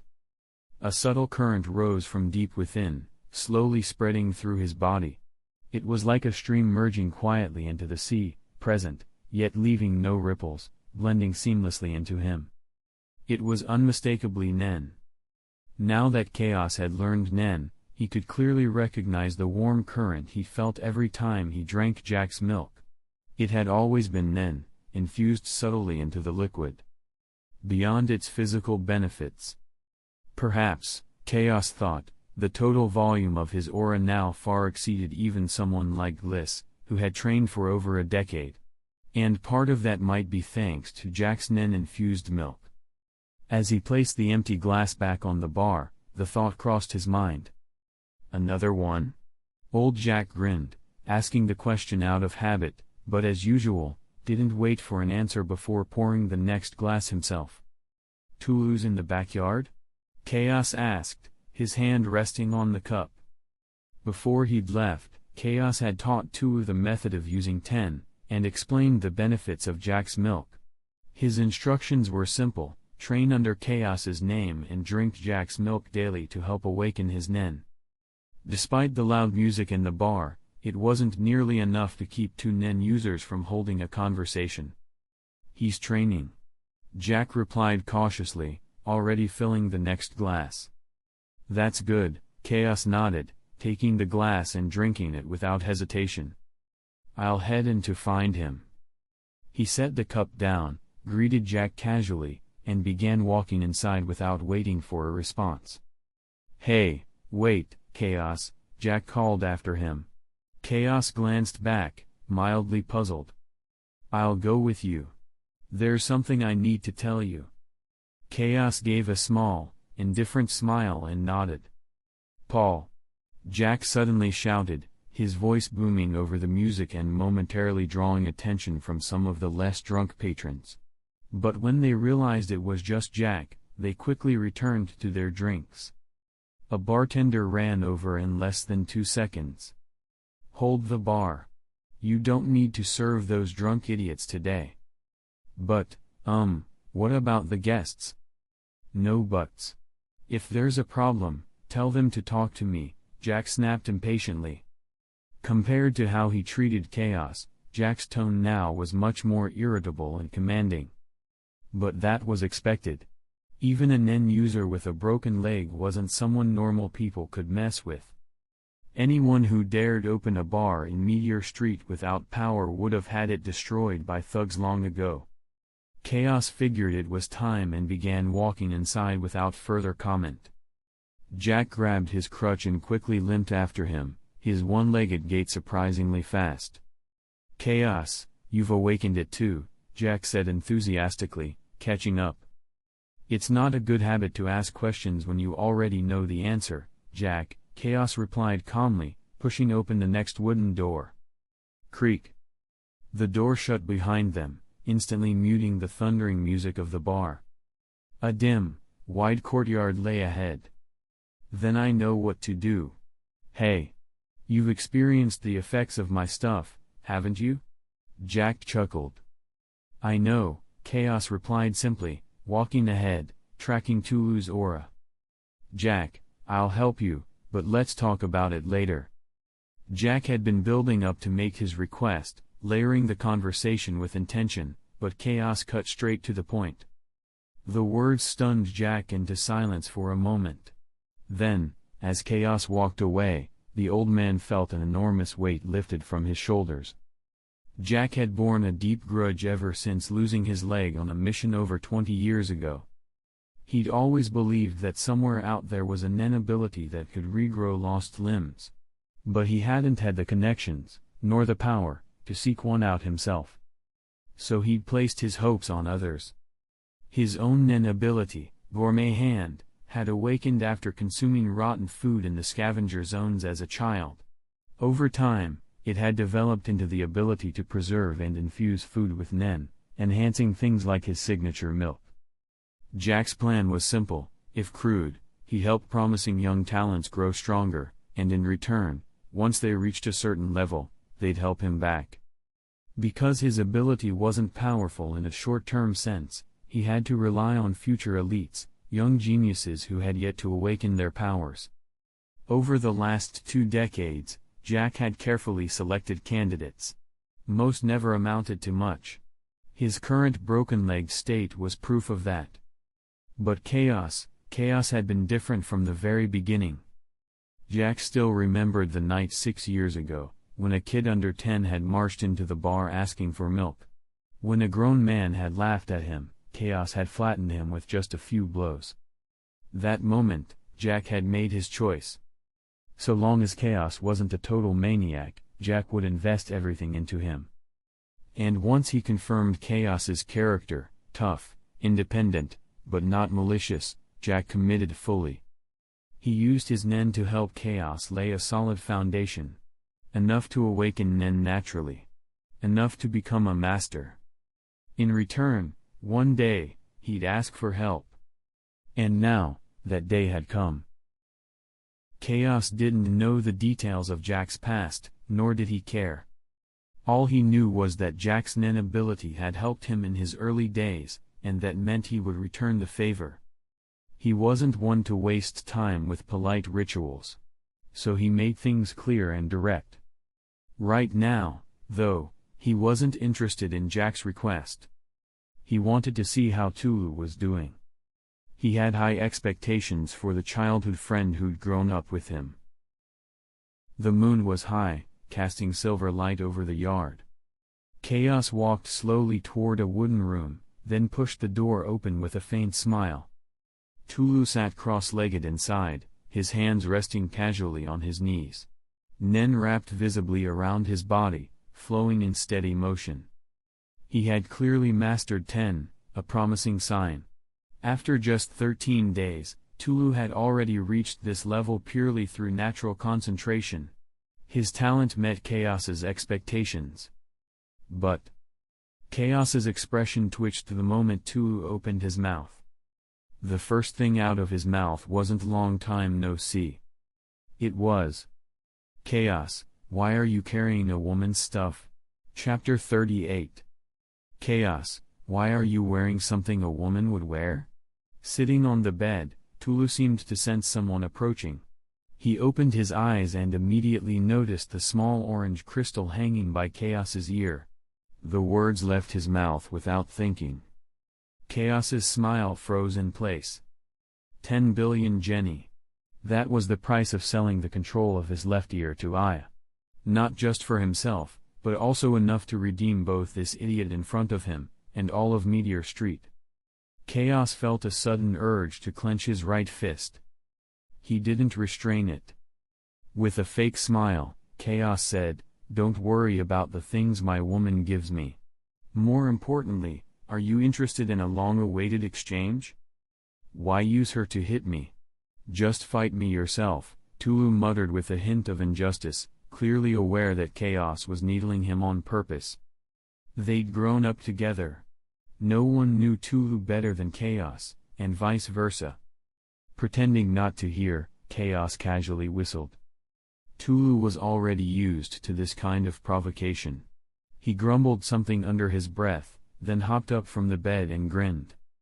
"I've been training nonstop while you were off playing bodyguard. Don't cry when I slam you into the dirt." Tulu's confidence wasn't baseless. Physically, he wasn't far behind Chaos to begin with, it was just a matter of technique. And now, after diving into Nen, he'd felt that incredible surge of power himself. As far as he was concerned, even if Chaos trained during missions, he definitely didn't have as much time or focus as he did. Which meant he had the upper hand now. Time to fight, and maybe brag a little while doing it. I'm really looking forward to this, Chaos replied with a grin, unusually cheerful. He was excited about the chance to pound the guy who kept speaking without thinking. Let's go. I want to see what you're so confident about. Chaos walked out first. But at that moment, Tulu suddenly felt something was off.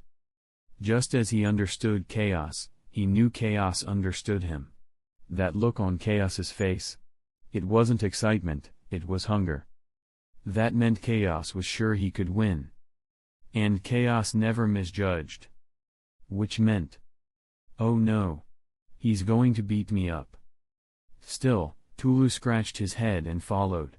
He regretted trash-talking a bit, but it was too late to back out. May as well take the beating early so he could sleep well tonight. Chaos was a petty guy, after all. The moon on the 13th was nearly full. The stars twinkled overhead. Moonlight bathed the wide yard behind Jack's bar. Chaos and Tulu stood 3 meters apart. The space between them, roughly 7 to 8 meters in diameter, was more than enough. Jack leaned against a wall, crutch in hand. He made no move to stop them. Two friends sparring wasn't his business. Besides, it would be pointless to try and interfere. Go all out, Chaos said casually. Although they called it sparring, there was no holding back. Tulu just nodded and began. First, 10. Without a word, Tulu focused completely. His aura began to wrap tightly around his body. Under the moonlight, his broad frame glowed faintly. 1 second. That's how long it took him to activate 10. Chaos had only trained for a bit over 10 days, he didn't know what the usual timing was. But there was no doubt, someone who could stabilize Nen in just a couple of weeks was a true genius. Chaos was satisfied. Then, something unexpected happened. The gentle aura around Tulu's body suddenly surged, like a river swelling during a storm. Ren? Chaos hadn't taught him that technique yet. 10 could be self-taught with focus and repetition. Ren, however, was more advanced. Had someone else shown him? Subconsciously, Chaos turned to glance at Jack. If Jack had taught Tulu, that would make sense. He was an experienced Nen user, after all. But when Chaos looked over, Jack's eyes were wide in disbelief. So it wasn't him. Ha! So you do know this technique. Tulu's voice brought Chaos's attention back. I thought I could surprise you and smack you around a bit. He shrugged and raised his hands. So, can I just forfeit now? Apparently, Tulu had discovered Ren during one of his more intense training sessions. Out of desperation and frustration, he'd unconsciously triggered it, but he didn't even know what it was called. Sure, Chaos replied coolly. That confused Tulu, until Chaos followed up. But first, I want you to keep this level of aura output and control it down to the same state you had earlier. Chaos had long since grown used to Tulu's blunt attitude.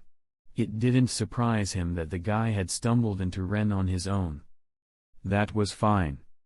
This was a perfect opportunity to teach him Gyo, and begin refining his control. The stronger his allies became, the better it was for Chaos. Tulu frowned. Not because he didn't want to, but because he remembered how hard it was to sustain Ren. It was like trying to stay calm while enraged. Still, if it kept Chaos from pounding him into the dirt, he'd give it a try. Unknowingly, Tulu began working on Gyo, just as Chaos intended. White aura flared from Tulu's body.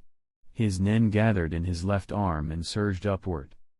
But his aura flowed like water with no container, wild and scattered. 10 minutes passed. Tulu was soaked in sweat, but his control improved. The aura circling him began to tighten. The flickering white light grew denser. After 20 minutes, he had it. His Ren now hovered closer to Gyo, imperfect, but usable. The aura clung to his body more evenly, though the distribution still wavered unpredictably. Chaos watched carefully, assessing the state of Tulu's Nen. While teaching Gyo, he used this moment to evaluate Tulu's potential in Nen manifestation. Potential, total aura stored within the body. Manifestation, how much aura one can release at once. This kind of information was crucial in a fight. There's no universal standard for Nen output. But for personal benchmarks, Chaos compared others to himself.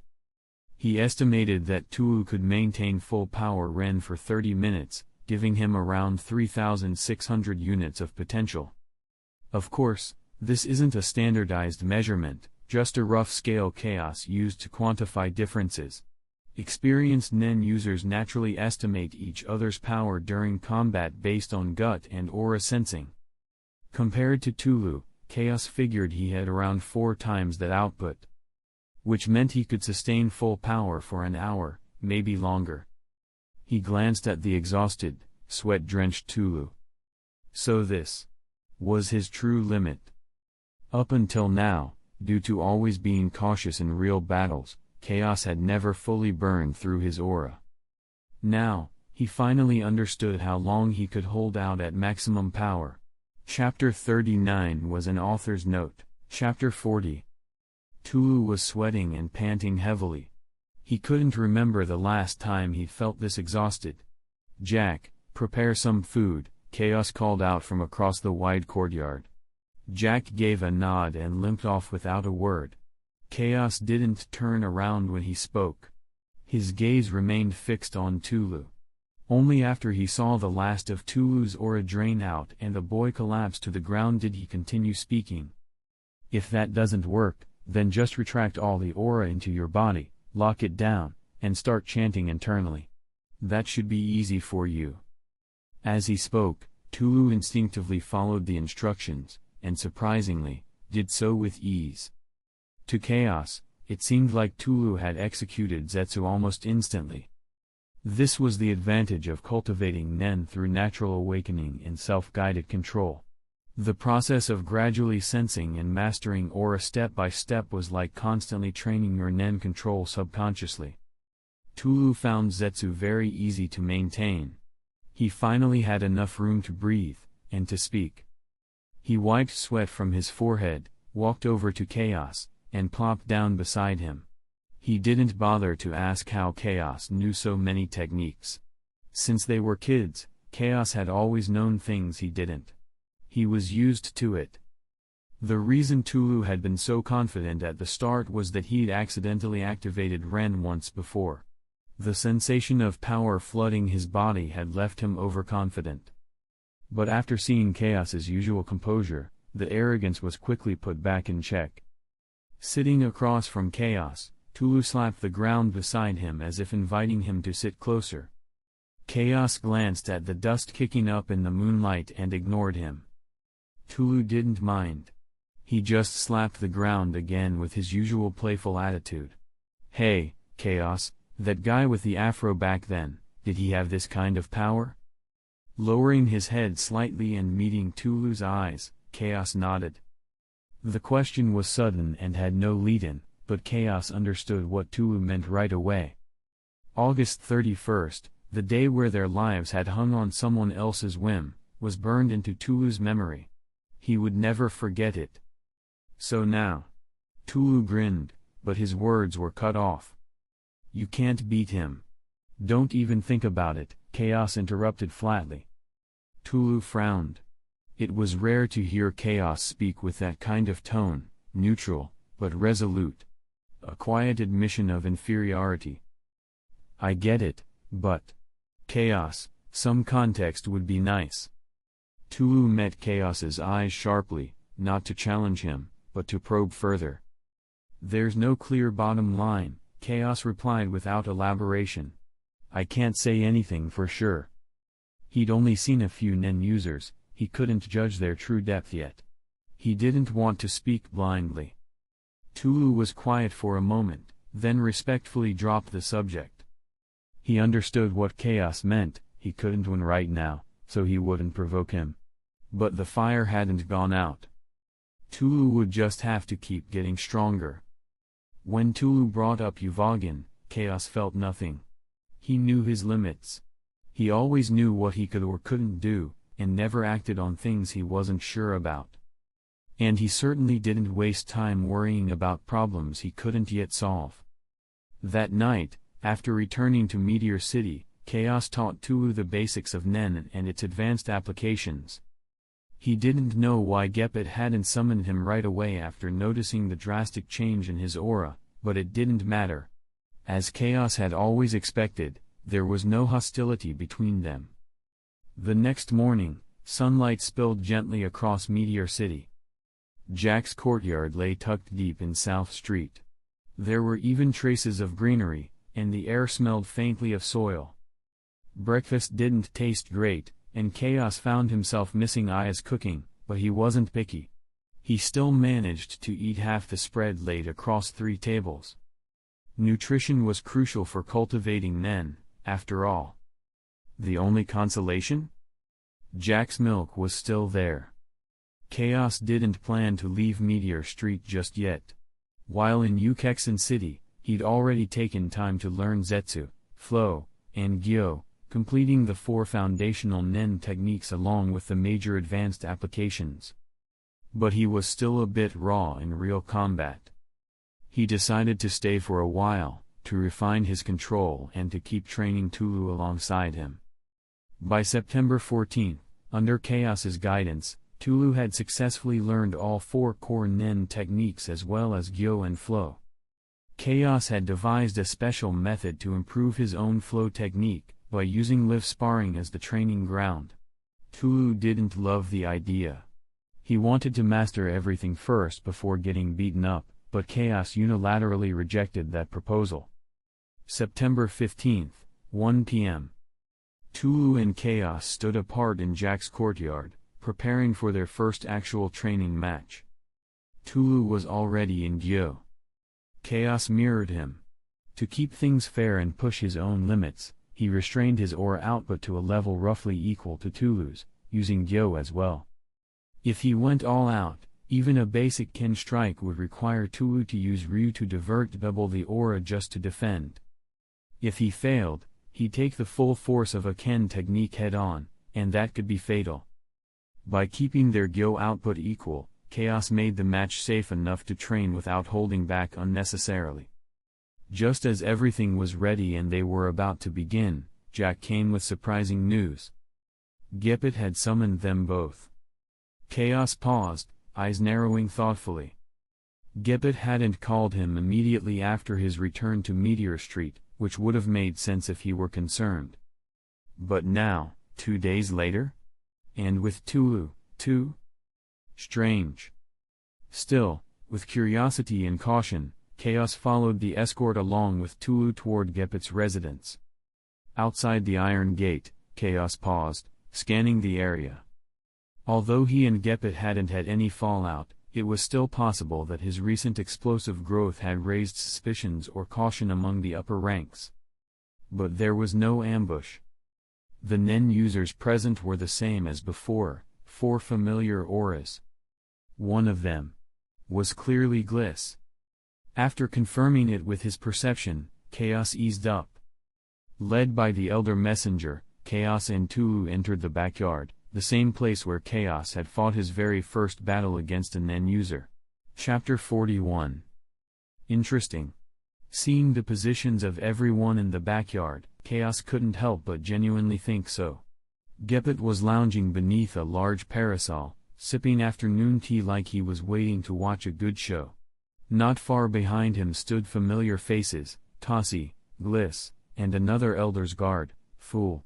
Ahead of them, Vance, who had once fought Chaos, was doing warm-up stretches on the field. This setup made the purpose of this gathering very clear. Was this a strength test or something else entirely? Chaos set aside the thought. Gepet's intention, whether a coincidence or not, aligned perfectly with what he himself wanted. That was why Chaos didn't question it openly. Some things are better left unsaid, spoken at the wrong time or by the wrong person, they carry very different weight. The messenger who led them here bowed and left at Gepet's signal. "Good afternoon, Elder Gepet," Chaos greeted him politely, smiling as he approached. Bathed in the sunlight, the handsome young man's calm nod drew a look of appreciation from Gepet. When Gliss first reported Chaos's growth, how in just 3 days he had reached the point of suppressing Gliss even without being able to use Nen, it had shocked Gepet. But more than anything, it had left him feeling satisfied. Just as Chaos had guessed, there was no animosity between them. Gepet had been observing Chaos's growth for years, ever since the boy first stepped into his courtyard as the strongest among the trainees. He'd taken an immediate liking to this quiet, self-possessed child. He wasn't reckless, wasn't arrogant, and didn't flaunt his strength. Unlike most from Meteor Street, Chaos possessed a calm, refined demeanor that set him apart. That lasting first impression made Gepet favor him. Even now, with Chaos's rapid ascent in strength, Gepet had no intent to challenge or restrain him. "I heard from Gliss that he's no longer your match." "Very good." Gepet praised him directly, not bothering to hide his approval. Chaos, maintaining his usual calm, watched Gepet carefully, even as he nodded and smiled. Beneath the surface, he was trying to read between the lines. The elder was stating things plainly and speaking positively, he clearly wasn't concerned about Chaos's sudden surge in strength. That reaction only confirmed what Chaos had long suspected, Gepet trusted him. Despite only having met Gepet 10 times over the past 6 years, Chaos could now clearly perceive his genuine attitude, friendly, even kind. Once he was sure of that, Chaos relaxed, letting go of unnecessary caution. His demeanor became more natural, more casual, but never disrespectful. "Compared to your strength, Elder, I've merely improved." His words were modest but subtly complimentary. Gepet found himself slightly amused. Chaos's comment was genuine, yet flattering enough to be pleasing. What stood out to him most was this: Chaos had achieved strength and mastered Nen, yet he remained humble and grounded. That, to Gepet, was rare, and valuable. He chuckled. "You say that, but from what I've heard, I may not give you such a generous evaluation myself." Chaos recognized the teasing tone. It was a light-hearted jab, but also a soft introduction to what was coming. A battle was clearly expected. Otherwise, Vance wouldn't already be on the field, warming up. So Chaos played along, turning to look at Vance with a confident smile. "Then why don't you judge me for yourself, Elder?" Taking the opportunity provided by Gepet's joking mood, Chaos subtly pushed the idea forward. This suited both of them. Chaos wanted to settle things with Vance. He saw beating someone who once overpowered him as part of his growth. Meanwhile, Gepet simply wanted to witness Chaos's current capabilities, and perhaps, test his readiness for something more. Indeed, this wasn't just for fun. Gepet had a mission prepared for Chaos. If Chaos hadn't brought up the match himself, Gepet would have used the mission as an excuse to orchestrate this fight anyway. But now, it was all proceeding naturally. He nodded approvingly. Under the golden afternoon light, the atmosphere was calm and pleasant, though charged with anticipation. Tossi adjusted his glasses. He had suspected Gepet's favor toward Chaos as their last encounter, so none of this surprised him. But Gliss and Fool were utterly stunned. They'd never seen the elder this relaxed, this light-hearted, especially not in the presence of a subordinate. Chaos, however, didn't bother paying attention to their reactions. His focus was entirely on Vance, now standing across from him. Just 2 weeks ago, Chaos had barely been able to scratch Vance, believing he couldn't hurt him no matter how hard he tried. Now, he didn't even feel a hint of danger. Tulu, naturally, was assigned the role of calling out the start. The setup was nearly identical to 2 weeks ago, only with a few more spectators. But the strength and mindset of the combatants had changed entirely. Long time no see, Chaos. Vance flashed his trademark white-toothed grin in the sunlight, looking cheerful as ever. I heard from the elder that you've improved a lot. Hard to believe, honestly. But since he said it, I'll be giving it my all right from the start, if that's all right with you. Wouldn't want to get beaten in one hit if what he said is true. I don't mind. Chaos replied with a calm smile. Today was not like before. Chapter 42. It doesn't matter. Under the bright sunshine, the young man smiled faintly, as if everything was under his control. Vance looked at Chaos's expression, and his previously relaxed demeanor became visibly solemn. He clearly remembered how, just half a month ago, Chaos had stood in front of him with a serious expression, even removing his outer clothing, which barely mattered, just to minimize any potential weaknesses. This attitude now was completely different. And what it represented was obvious. Absolute confidence. Vance didn't think Chaos was the kind of person who'd get cocky over a little power.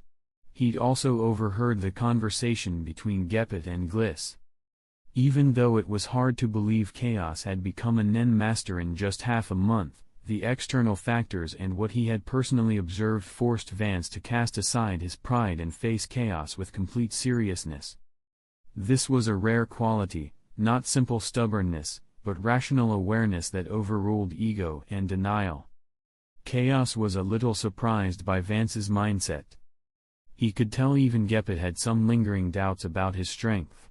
If he didn't, he wouldn't need to verify it firsthand despite his usually trusting attitude. But that was human nature. Learning Nen is easy, mastering it is hard. Vance, for instance, had been practicing Nen for over a decade and had fully grasped the 4 major principles along with several advanced techniques. By any measure, he was a seasoned Nen user. And yet, according to Gliss, Chaos had surpassed him within just 3 days. Even though Gepet mostly believed this, that belief had its limits. 3 days was equivalent to 10 years of training. But Gepet knew Jack, and he knew Jack had helped train Chaos. Taking Gliss's report, Chaos's talent, and Jack's Nen ability into account, Gepet concluded that Chaos's growth was plausible. Still, since he hadn't seen it firsthand, some doubt remained. As for Vance, he didn't even know about Jack's milk or Nen-enhanced food. For him, believing that someone had overtaken his 10 years of training in 3 days was simply unthinkable. Yet here he was, treating Chaos with full caution. That told Chaos everything he needed to know. Unexpected, but ideal. A strong opponent meant a better test of his own abilities. This wasn't a life or death battle, so the stronger the enemy, the better. The match begins. Time didn't stop for introspection. When Tulu saw Chaos's calm demeanor, he knew Chaos was fully confident, so he gave the signal. Ren. Almost the moment Tulu finished speaking, a bright white aura exploded from Vance's body, his Nen surging like a powerful river. Half a second later, he had fully activated Ken, condensing his aura tightly around his body. During that half-second, Vance's eyes never left Chaos, and to his surprise, Chaos didn't move at all. Is he frozen? The thought flashed briefly, but Vance dismissed it immediately. No way. If Gliss claimed he couldn't defeat Chaos anymore, then surely a half-second delay couldn't make him vulnerable. So why wasn't he reacting? Just as his thoughts spun wildly, Chaos's voice cut through the confusion. You ready? His calm voice radiated total confidence. Half a month ago, it had been Vance who said those words to Chaos. Now, the roles were reversed. Vance froze. He hadn't expected Chaos to ignore Nen preparation entirely just to repeat that line. Didn't he realize that facing a full-powered Nen user with an unguarded body could mean instant death? No, of course he realized it. Which meant he was confident that he could either react before Vance attacked, or that Vance wouldn't be able to land a hit even while he stood exposed. So was this just a mockery? A childish echo of their last fight? Vance got his answer a second later. "Let's just say you're ready." Chaos chuckled and took a single half-step forward. The moment his foot touched the ground, buzz! A blinding white light erupted from him, and then instantly began to fade, like a grand piano crashing into a soft violin solo. The transition was so sudden and contradictory that it stunned everyone watching. It was the latter. He had absolute control. Chaos had activated Ken in an instant. Vance's pupils contracted sharply. That alone was enough to reveal the difference between them. From the sidelines, everyone was frozen with shock. Chaos had taken just half a step, released his Nen, and settled back into calm. What was that, 0.1 seconds? Even Gepet, despite being more composed than the others, was deeply surprised. Unlike Bliss and the others who focused only on the speed of Chaos's Ken activation, Gepet had noticed something else. The amount of Nen Chaos was releasing was nearly equal to Vance's. And based on what Gliss had described before, this shouldn't have been the case. Which meant Chaos's control over his Nen had already reached a terrifying level. Initially, Gepet had assumed Chaos beat Gliss because Jack's Nen enhanced milk granted him explosive potential, and that Chaos's natural athleticism made it easy for him to use Ren and overpower Gliss with raw power alone. But now, that assumption was clearly wrong. The potential from Jack's milk was only part of the story. Chaos's raw talent in controlling Nen was the real core of his monstrous progress. A monster? No, a demon. Gepet's heart stirred for the first time in years. If Vance couldn't draw out your full strength, then I'll be the one to show you what true battle really is. Power alone isn't the deciding factor, it's time you learn the other side of battle. As the thought flashed through his mind, Gepet's once calm gaze grew sharper, his interest now tinged with resolve. Hey Hunter's mandatory cult break. Stretch your legs, hydrate, touch grass if possible, and whisper all hail Supreme Killua into the void. Now back to the fanfic grind. Blue heart emoji, high voltage sign emoji. Chapter 43. In the arena, Chaos had no idea what Gepet was thinking. He was deliberately matching Vance's aura output in order to push his own use of flow to the limit. If you don't have the nerve to test yourself in a battle that isn't life or death, then how are you supposed to respond when the real thing comes? Across from him, Vance had recovered from his initial shock and noticed that Chaos's aura wasn't overwhelming. He's holding back. He's suppressing his own strength on purpose. He's underestimating me. Vance quickly connected the dots. But instead of being insulted, a fiery light ignited in his eyes. So what if he looks down on me? That's the freedom of the strong. All he could do now was make Chaos regret it. Seeing Chaos approaching him slowly and calmly, Vance cut off his thoughts. Bang! With a focused expression, he launched forward, the ground bursting beneath his feet. The logic was simple: strike first, seize the advantage.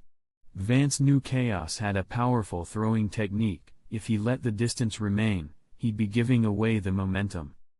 His instinct was correct, but in this case, a little unnecessary. Chaos wasn't planning to keep his distance. He was intent on using this fight to train his flow, which meant close combat was inevitable.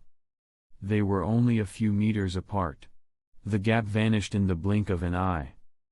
As they met, Chaos watched Vance's aura condense along his fist, flowing forward. Flow. In the state of Ken, redirecting your aura to focus offensive or defensive power into a specific point. Vance had funneled about 20% of his visible aura into that fist. Chaos caught it immediately, his eyes narrowed. In response, He moved his left hand and adjusted his aura accordingly. Pa! His palm intercepted the punch, unmoved. Chaos took the blow without any damage, but he frowned. He'd made a miscalculation. His aura control during high-speed combat still needed refinement. He had intended to match Vance's aura, but instead used almost twice as much. That kind of excess was fatal in a real fight. Even if someone had a high total aura capacity, redirecting too much to one area left other parts vulnerable. If a skilled opponent struck those weakened zones with their own focused attack, it wouldn't matter if the overall aura output was similar. The imbalance would get them killed. As that realization hit, Chaos moved instantly. His left hand clenched. Boom! His feet kicked back, and he launched into a sudden retreat. A gust of wind rushed past him, and a massive fist swept through where his head had just been. It was close. Chaos knew if he didn't fall back and recalibrate, he'd get pulled into Vance's rhythm due to the earlier misstep. He had to refocus his aura flow now. To an outside observer, it looked seamless. Chaos blocked the punch, stepped back smoothly, and narrowly dodged Vance's follow-up strike. But in reality, Chaos had also launched a counterattack. While retreating, his left hand reached to grab Vance's right fist. If that had landed, Vance's hand would have been shattered. That hand was infused with nearly half of Chaos's aura. His defense had weakened elsewhere, but his grip was devastatingly strong. Unfortunately, that ideal scenario didn't play out. Vance wasn't a rookie. With years of battle experience, he instantly noticed the danger and pulled his fist back just in time. The brief exchange ended in a stalemate, but the battle didn't pause. Without hesitation, Vance lunged again. He knew Chaos had stumbled. This was his chance. Why give him time to recover? Momentum belonged to the attacker. Vance surged forward again, his fist glowing even more brightly with aura. 60%. This time, he funneled more than half his visible aura into his fist, assuming Chaos couldn't strike back mid-adjustment. The attack was a full power punch, meant to finish it. Boom! The punch roared forward, the air cracking with pressure. Chaos was ready. As Vance charged, Chaos crossed his arms to guard the line of attack. That moment of retreat had given him just enough time to stabilize his aura flow. He knew Vance would chase him down. He'd accepted that he had to take the next hit, but he would absorb it on his own terms. Bang! The fist collided with Chaos's forearms, hard. An explosive shockwave rippled out. Chaos was sent flying backwards. Rustle! His heels tore long grooves in the sand. After sliding back more than 10 meters, he flipped midair and landed smoothly. Even before he landed, Chaos's sharp gaze locked onto Vance, already charging again. Still crouched, hand on the ground, Chaos didn't lift his head. Instead, he swept his leg forward in a wide arc. A clean, sweeping kick, aimed low. Vance reacted immediately. He dropped to the ground mid-sprint, the kick flying just above his head. His body zipped past Chaos, and he tumbled forward 4 meters before landing and flipping upright. For that instant, Vance had funneled all his aura into his fists. If he hadn't dodged, his legs would have been broken. He had no choice. What a terrifying guy. Vance stared at Chaos, now calmly standing again. Whether it was the awareness to track his movements mid-retreat, the instinct to strike back at his lower body while redirecting aura, or the lightning-fast reaction that let him stabilize his aura, detect the danger, and counter in a blink. It was perfect. Flawless execution. Vance's heart beat faster, not with fear, but with excitement. His eyes flickered with admiration. But in the middle of his awe, Chaos was already sprinting toward him, a blur of motion, closing the distance with terrifying speed. Chapter 44. The sudden reversal from defense to offense didn't faze Vance, even if he had been shocked by the display of skill Chaos had just demonstrated. Once the fight began, Vance showed the composure expected of a seasoned fighter. He focused entirely on reading Chaos's movements. In a battle between two combatants with equal conditions, the one who makes the first move often gains a slight edge by being able to allocate their aura first. But now, Vance, a Nen user with over 10 years of experience, had vastly more proficiency with flow than Chaos. So any so-called first mover advantage wasn't going to matter. That's what Vance believed as he acted on instinct and experience. At the moment Chaos closed the gap, Vance had estimated that Chaos was channeling around 30% of his aura into his right hand. In response, he shifted 35% of his own aura into his left arm for defense. With his level of control, the margin of error was within 2 to 3%. He was confident he could block the blow without injury. He also began gathering aura in his right leg to counterattack. That was Vance's calculation the moment Chaos rushed in. His plan was sound. His responses were experienced. But planning and execution aren't always aligned. Reality doesn't bend to your expectations. Chaos closed the distance and brought his palm down like a blade, slicing through the air with explosive force. Vance met the strike with his raised elbow, exactly as he'd planned. His aura allocation was correct. It was even slightly higher than Chaos's. And yet, crack! There was an audible pop of bone breaking. A sharp pain exploded up Vance's arm. Why? His mind reeled. He couldn't even think straight. But when Chaos's follow-up kick came swinging toward his stomach, Vance still reacted, barely. If I don't gather enough aura, I'll die.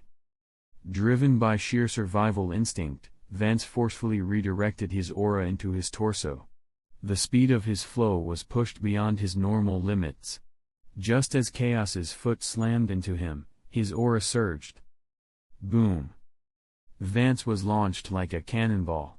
His body flew dozens of meters before smashing into the ground. But the momentum hadn't even finished. He tumbled violently across the courtyard like a rag doll until he crashed into the wall on the far end with a thunderous bang. Crash! Stone exploded. The shattered wall crumbled over him, burying him under a cascade of rubble. In just 2 moves, Vance had been launched across the battlefield like a projectile. It left everyone present completely stunned. They were all Nen users. They could see clearly that Vance's response had been excellent, not perfect, but certainly above average. Logically, once he blocked Chaos's first attack, they expected a rapid exchange of blows, where both sides would rely on speed and aura control to battle up close, looking for an opening. It should have become a test of reflexes and precision, where each fighter would adapt their flow in real time and chip away at the other until one landed a decisive strike. Instead, even with nearly equal aura levels, Vance couldn't withstand a single clean blow. Why? They all found themselves frozen in place, lost in thought, frowning as they tried to make sense of it. Meanwhile, Chaos looked silently at the ruined wall. The flicker of surprise in his eyes vanished quickly.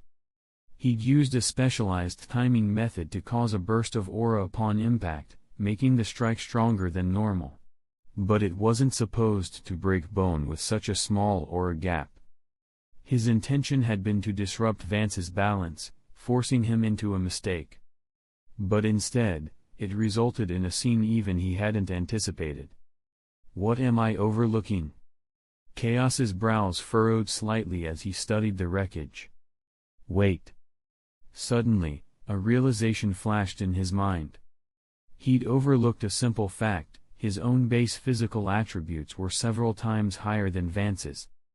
If their aura levels cancelled out, that meant Vance had essentially blocked the strike with his body. That explains it. Chaos's expression eased. From the start, Vance had never even qualified to be his training partner for flow. If their physical abilities were on par, maybe things would have gone differently. But if not... His eyes drifted to Tulu. Still frozen from shock, Tulu suddenly felt Chaos's gaze lock onto him. He turned to look, and met those calm, dark eyes. A chill ran down his spine. Why do I feel like I'm in trouble? Scratching the back of his head awkwardly, Tulu smiled weakly. Boom. Suddenly, the pile of rubble exploded upward, scattering stone into the sky. Vance stood in the debris, surrounded by a wild, rolling aura. Dust covered his body. Blood ran down his forehead and across his face in streaks. His left arm hung uselessly at his side. He wiped his mouth with his right hand, blood smearing across his palm. His eyes burned with frustration and rage. Still trying to fight after getting knocked halfway across the yard in 2 moves? Chaos understood the look in Vance's eyes instantly. Then something clicked. He's keeping Ren active instead of switching to Ken. Is he about to use Enhancer type emission? As soon as Chaos had the thought. Boom. Vance's aura exploded. It more than doubled instantly. It looked like even he couldn't completely contain it. The raging, flame-like aura surged off his body uncontrollably. His tight black uniform flapped in the gale of raw power. He's using Nen enhancement. And pushing himself beyond his limit. A technique that burns 5 times your aura reserves to forcefully increase your output by 2.5 times, for a short burst of extreme power. It sacrifices control, but delivers overwhelming force. Interesting. Feeling the torrent of power surging from Vance like a waterfall, Chaos's lips curled into a smile. So he couldn't be a proper training partner. But at least now, he can serve as a punching bag. Ren. An even brighter white aura erupted from Chaos's body. He didn't bother trying to control it. He just let it flood out. His messy black hair whipped in the wind. His eyes gleamed as he stared down the dark-skinned, bald opponent across from him. He was smiling. He won't die, as long as I don't kill him outright.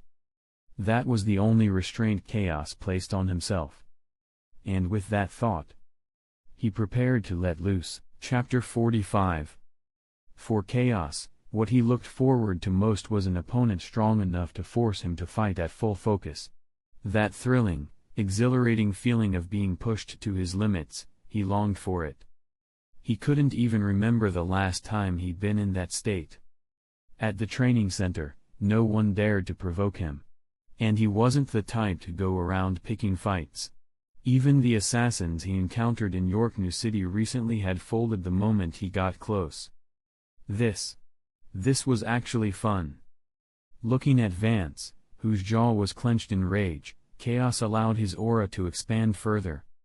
His Nen, resonating with his intent to fight, responded accordingly. Chaos, I'm going to break your bones. Vance growled. His voice erupted into a roar, and boom. The ground beneath him cracked like a spiderweb. Aura surged violently around his body as he charged forward like an unstoppable force. Reckless power, pushed past its limit, eats away at one's sanity. That was exactly why Vance hadn't used this earlier. Their fight wasn't meant to be to the death. But after being knocked across the yard in a single exchange, he clearly had no more reservations. Just like Chaos had thought, Vance believed he wouldn't die easily in a battle of Nen. Even at full power, Vance wasn't strong enough to kill him outright. The distance between them was over a dozen meters. Even with Vance's current speed, it would still take nearly a second to close in. And Chaos, of course, noticed the shift in emotion immediately. But he didn't care. He stood calmly, waiting, hoping that Vance really would go all out. Whoosh! A sharp wind blasted toward him. Chaos's eyes narrowed. He tilted his head just enough to let Vance's fist blow past his ear. He hadn't been focusing his Nen on dodging. Most of his energy was being used to maintain his unstable Ren. But if he weren't planning a counterattack, he could have dodged it effortlessly, even with his eyes closed. Without hesitation, Chaos reached out with his raised left hand, grabbing hold of Vance's extended right arm. Before Vance could pull it back. Crack. A clean break. Both of Vance's arms were now fractured. Pain flashed through Vance's rage-filled eyes, but it didn't stop him. His knee drove forward with brutal intent. But Chaos had anticipated this, too. His left hand pressed down swiftly, stopping the incoming right knee. The impact made both of them tremble slightly. Chaos reacted faster. His left hand whipped upward, palm striking down with force. Vance, now with one leg lifted, had no way to brace himself. He was forced backward, feet slamming to the ground with a heavy boom. Dust exploded beneath them. Cracks split out from where they stood, but neither had time to look. Chaos pulled his arm back and prepared to strike with an upward punch. A gust of wind blew in from the right. Before he even processed it, Chaos dropped to a crouch and launched his fist up in response. Vance's left arm, just broken moments ago, was somehow attacking again. Chaos had subconsciously written it off as useless, but he was wrong. Even so, his reaction was flawless. If he hadn't been multitasking with aura control, any movement from Vance would have been easy to detect with his raw instincts alone. There were no openings. Slash, sweep, strike. Every attack from Vance was seen through the instant it happened. His elbow, chopping down like a battle axe, was intercepted immediately by Chaos's rising forearm. But the blow felt oddly light. Chaos narrowed his eyes. A thought flickered through his mind.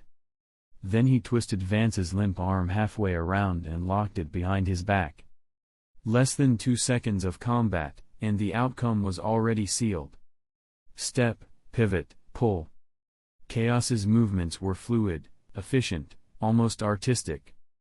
It happened so quickly, Vance barely had time to process it before his body was already in motion. Thrown forward with no way to stop himself. Then. Thud. A devastating punch slammed into his gut. URGH-. Blood exploded from his mouth in a crimson arc, spraying sideways past Chaos. Vance's body collapsed forward like a puppet with its strings cut. A precise knife-hand strike cracked against the back of his neck. His eyes widened for a moment, and then rolled back as he lost consciousness. Bam! Chaos let go, and Vance dropped to the ground like a sack of bricks. Not bad. With a casual smile, Chaos praised the unconscious man at his feet. He was slightly disappointed that the techniques Vance used were so simplistic. But all in all, it had been a satisfying battle of offense and defense. Unlike earlier, Gliss and the others didn't look completely stunned, but they were still surprised at how decisively it had ended. They all understood the gap. Vance had spent his days lounging under the Elder's watch, while Chaos, aside from being a monstrous talent, had been training nonstop before this. Snap, snap, snap. Suddenly, slow applause echoed through the courtyard. Everyone turned toward the sound. Gepet was clapping, seated under the shade, his smile calm and approving. "You're excellent, Chaos. No, more than that. You're exceptional." The praise wasn't exaggerated, and the applause hadn't been calculated. But because of Gepet's status, every gesture he made held weight. Though he was smiling, his presence was unmistakably sharp. A chill passed through Gliss and the others.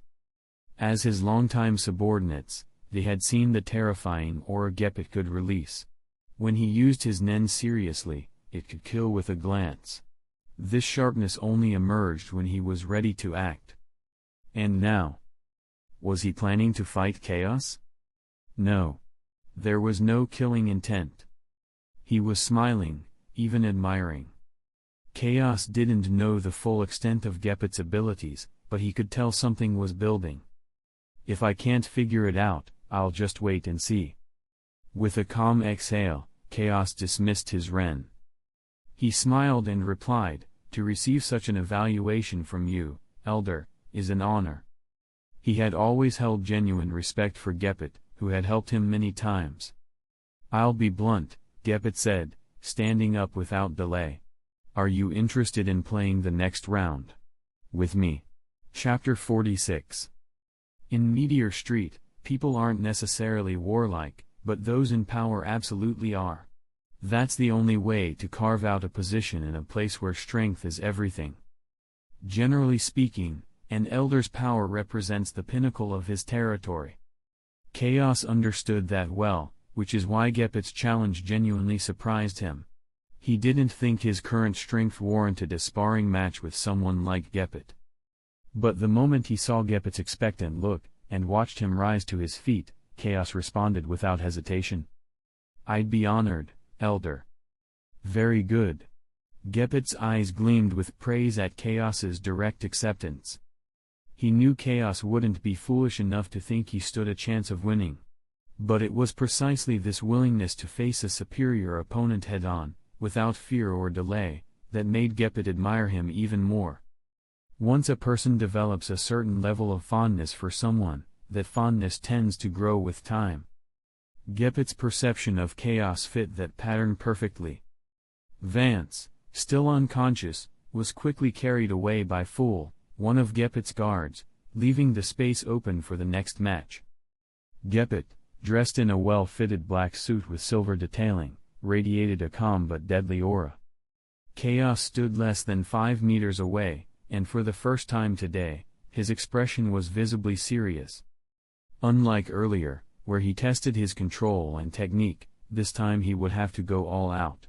There was no way he could beat someone like Gepet, who'd practiced Nen for decades, through brute force alone. Even Chaos's advantage in physical strength wouldn't mean much here. The gap in manifested aura and combat experience was simply too vast.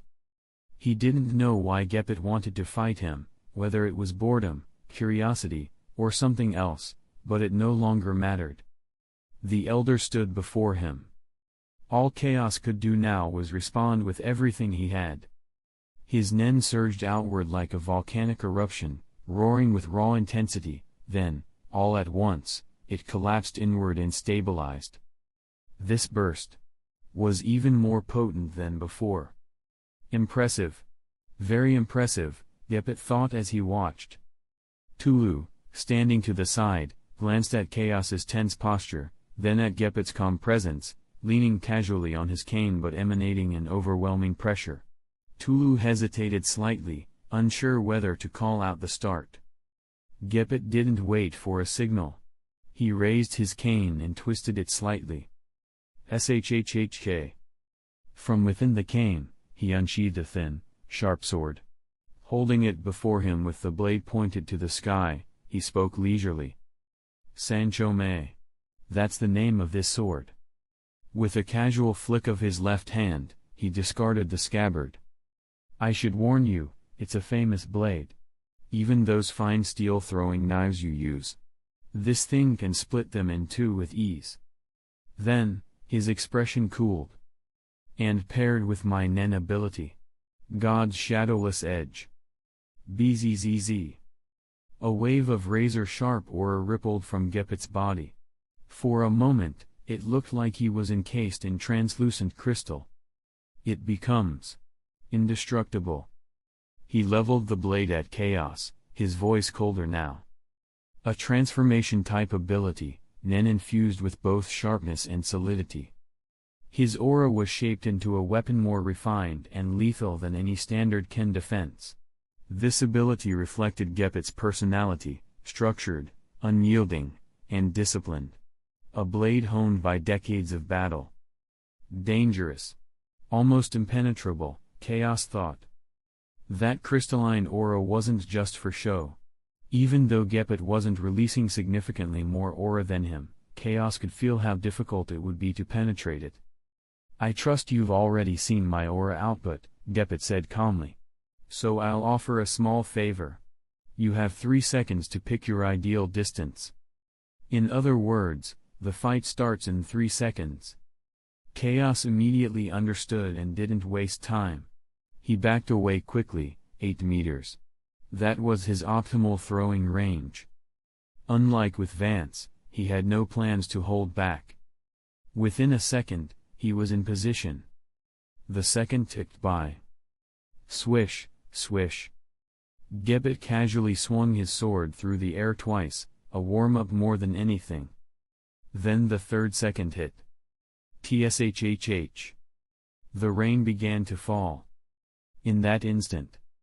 Whoosh. Whoosh. 2 gleaming throwing knives whistled through the air. Without flinching, Geppet swung his blade. Snick. The knives, reinforced with nen, were sliced cleanly in half. Just like tofu. But the moment they were cut, Geppet's eyes sharpened. Chaos was rushing him. Why? Geppet had assumed Chaos would maintain distance. Close combat would only make things worse for him. He thought the distance was a little favor, some extra space to analyze Chaos's tactics. Now it seemed that was gone. Was Chaos desperate? Or did he have something else planned? It didn't matter. For Geppet, this fight wasn't just about fun, it was also a lesson. He wanted Chaos to see, firsthand, what separated them. A good weapon can decide everything. As Chaos charged with 2 fresh throwing knives, Geppet raised his blade with casual grace. He didn't even bother to defend. His sword moved toward Chaos's right side. Shink. There was resistance. Geppet's eyes flickered with surprise. What? With this legendary sword, and his god's shadowless edge, he should have sliced through Chaos's knife like paper. Even with minimal effort. So why was there resistance? Confused, he kept moving. Their attacks finished at the same time. Geppet's blade rested at Chaos's neck. Chaos's knife was at his. How? There was no world in which Chaos's current strength could overcome his shadowless defense. But the answer was right in front of him. Chaos's knife, though partially sliced, had been wrapped in an impossibly thin, sharp layer of nen, refined to the level of a razor's edge. It mimicked the very nature of Geppet's own technique. He replicated it. In one exchange. No. He didn't just copy it, he understood it. He transformed his aura's properties on the fly. Geppet's pupils widened slightly, a rare look of disbelief forming in his sharp, aged eyes. Chapter 47. Excuse me, Elder. With a calm voice, Chaos withdrew the throwing knife from beneath Geppet's neck and took a step back, avoiding the Elder's blade. He despised the feeling of having his life hanging on someone else's whim. That famed Senkom blade pressed to his neck had sent shivers through every nerve in his body. Geppet, who was still dazed from the shock of Chaos's instantaneous transformation of nen, blinked as Chaos's voice brought him back to the moment. I didn't expect to try teaching you something, only to end up losing face because of my own carelessness, Geppet chuckled, withdrawing his blade. You're being too modest, Elder. Chaos replied evenly, not gloating but simply stating the truth. Geppet hadn't used any defense, nor increased his output beyond Chaos's. Both conditions were essential for the outcome to have been so close. But in a real fight, those conditions would never happen simultaneously. Facts are facts. I'm not the type to pretend I didn't lose.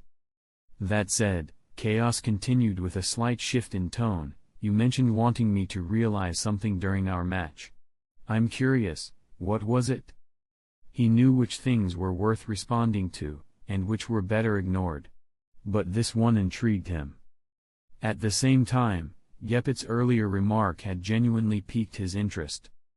Geppet touched his neck instinctively, where a thin red line marked the spot Chaos's blade had pressed. If Chaos had applied even a little pressure, it would have been fatal. Nothing too deep. I just wanted you to understand the importance of weapons. He gestured lightly, then released Senchome. With no effort, half the blade sank straight into the ground. Chaos observed the demonstration and immediately understood what Gepet meant. In truth, he didn't need to be told, he already knew how drastically a good weapon could shift the balance of a fight. Take their encounter just now. If he had been the one wielding a blade like Sanchome, Gepet never would have had the opportunity to place his sword at Chaos's throat. Chaos would have had him completely locked down, without needing to maintain the dangerously thin and sharp aura coating his throwing knives. That moment just now had been a desperate gamble, every ounce of his focus channeled into altering the texture of his nen. That transformation, as far as Chaos understood, was a fundamental application of the emission and transmutation classes of nen. Gepet's seemingly invisible sword technique was, in Chaos's view, a high-level extension of that same concept, only refined over years of battle. Even with his talent, Chaos knew replicating such an effect in combat without restrictions or vows would take him years. He was already exhausting the majority of his nen just to maintain the sharpness on his knives. One slip in focus, and the edge would vanish. That kind of ability, one that can't be reliably used in a real fight, was a dangerous liability. All of this flashed through his mind in an instant. Then Chaos looked up and, with a teasing tone, said, "If I may be a bit presumptuous. If I had a proper weapon, I think I could have held my own against you in close combat." Gepet laughed. "You're being modest, Chaos." He pulled the sword from the ground and slid it back into the scabbard that Gliss, who had quietly approached, handed him. "This old body can't compare to the vitality of you young ones anymore." Supporting himself on his cane, Gepet gave Chaos a meaningful look, a hint of something deeper in his expression. Chaos blinked, sensing something unspoken in the elder's gaze. But before he could fully process it, Gepet continued. "Actually, the reason I summoned you here today, besides the match, is because there's a mission you'll be taking." He paused. "Before that, let me ask, do you know the leader of the Ser family?" "Ser family?" Chaos's eyes widened slightly, gears turning in his mind. Gepet's sudden question connected several lingering dots. He was referring to the blonde gentleman who'd shown kindness to him in Yorknew City. At the time, I had explained that man's identity. He appeared alongside Nyan, and had been the one to buy the item Chaos wanted at the auction. A mission. A connection. Exactly half a month had passed. The pieces clicked into place. Could that man have seen this all in Nyan's prophecy? That would explain his strange behavior. Chaos? Gepet's voice cut through his thoughts. Chaos snapped out of it and offered a small bow of apology. "Sorry, Elder. I was remembering something. Yes, I know the leader of the Ser family you mentioned." He gave Gepet a nod to confirm. "No wonder he requested you directly." Gepet nodded, looking satisfied. "In that case, this job goes to you." He waved it off as if it were a minor thing. "Oh, and he offered a collection of throwing knives as part of the payment. I'll pass it on to you." "Thank you, Elder." Chaos bowed slightly. He wasn't surprised, he'd expected as much. What surprised him more today was Gepet's overall attitude toward him. And honestly, it was a pleasant surprise. Not bad at all. "You can choose your own team," Gepet added, turning away. With the reward he offered, the job requires at least 3 nen users. The message was clear: take who you want. Just get it done. Chaos watched Gepet's back as the elder walked off. Without another word, he nodded to Gliss and left the courtyard with Tulu. The courtyard grew quiet after their departure. Gepet sat back down, taking a sip of his black tea, then resting it beside him. Standing nearby, Tassie added a bit more to the cup. "Oh, right. Chaos still hasn't submitted the 1 billion jenny he got from Boss Tyans to the training center, has he?" Gepet's voice broke the silence as he stared ahead. "Not yet," Tassie replied evenly. That answer didn't mean much on the surface, but it hinted at something deeper. Take 1 billion from my personal funds. Rules are rules, they don't bend. Gepet's tone remained calm, but resolute. He had long known that someone like Chaos would never stay confined to Meteor Street forever. When Gliss first told him about Chaos's 1 billion jenny, he'd known this day would come. But it didn't matter. Eventually, everything comes full circle. With Chaos's character. When the time comes, we'll have a proper match. He looked forward to it. Chapter 48. A black sedan slowly pulled away from the courtyard. Chaos sat in the passenger seat, a throwing knife twirling between his fingers. At a glance, a faint yet sharp aura of Nen encased the blade. It was clear he was practicing the technique he had just grasped. His dark pupils reflected the white light of the blade, while his thoughts reached outward. If he could master this transformation, sharpening the nature of his Nen, it would elevate his combat prowess by a full stage. This technique could potentially kill any Nen user relying solely on standard Ken. Before the attack was even detected, it posed more danger than a swordsman's Ia slash. Even if noticed, it would still remain a serious threat. However, the level of concentration it required was immense. For now, with his unfamiliarity, using it mid-battle was barely worth the risk. At this point, it could only be used as an opener or a situational finisher, a precision kill when circumstances allowed. With that thought, the aura around the knife dissipated. Chaos let the blade rotate back into his sleeve, vanishing from view.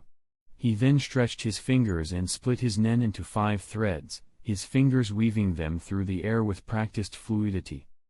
If one looked closely, they'd see each thread cancel just before contact and reconnect again mid-air, repeat, retract, reform. He still hadn't been using Nen long. Everything needed to be learned step by step. His eyes flickered with white light as he quickly sorted through his priorities. The 4 major principles of Nen, along with their advanced applications, he'd learned them rapidly, thanks to his talent. While he couldn't wield them at will yet, his proficiency was already above that of most Nen users. But his Nen threads, they needed to become instinctive. That was what would ensure a diverse and unpredictable combat style. Not just to cover various situations, but also to avoid giving opponents an obvious weakness to exploit. While Chaos practiced in the passenger seat, Gliss sat at the wheel, occasionally glancing over at the pulsing aura radiating from Chaos. Watching the almost dazzling threadwork dancing across Chaos's fingers, a thought drifted through Gliss's mind. Am I slacking off too much? Gliss, head to Jack's bar, Chaos said suddenly, as if sensing his glance. Oh.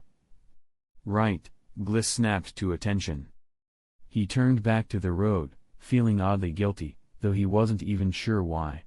Maybe it was because Chaos's hands were too delicate. Or his face was annoyingly good-looking. What? Gliss shook his head.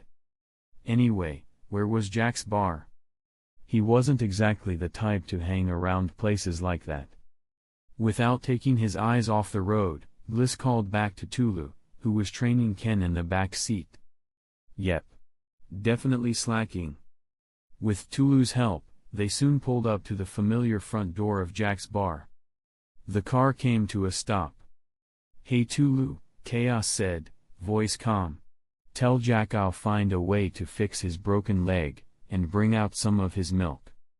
Chaos didn't plan to return to Meteor Street anytime soon. Naturally, it was better to use the milk now. Jack's milk was known to enhance one's latent Nen capacity. Got it, Tulu replied, hopping out. The vehicle bounced slightly as his weight shifted. Within 10 seconds, the car settled again under the weight it had become used to. The sedan drove off. In the rearview mirror, Chaos spotted the old man with the limp waving them off. He watched for a second before turning back to his threads. Gliss didn't stop at the edge of Meteor Street, instead, he kept driving. Chaos noticed. There was no mission contact waiting at the entrance. Which meant, Gliss is the contact. It made sense. The mission required 3 NEN users, and Gepet had clearly predicted Chaos would call on Gliss, having trained with him before. That's why no one briefed him. Gepet already assumed Gliss would fill him in. Whatever, Chaos thought. It's not important what Gepet planned. What was important were the 7 Astraeat blades waiting as a reward. He had to complete this mission. It had to be dangerous. A major mafia family like the Shul wouldn't go through the trouble of using the Astraeat blades and Yon's prophecy to designate him specifically, and supply 2 NEN users, unless something serious was at stake. Not to brag, but Chaos was confident. In terms of pure fighting ability, he easily surpassed many so-called elite NEN users in the outside world. Of course, those elites were just regular veterans. As he pieced together the outline in his head, Chaos turned to Gliss.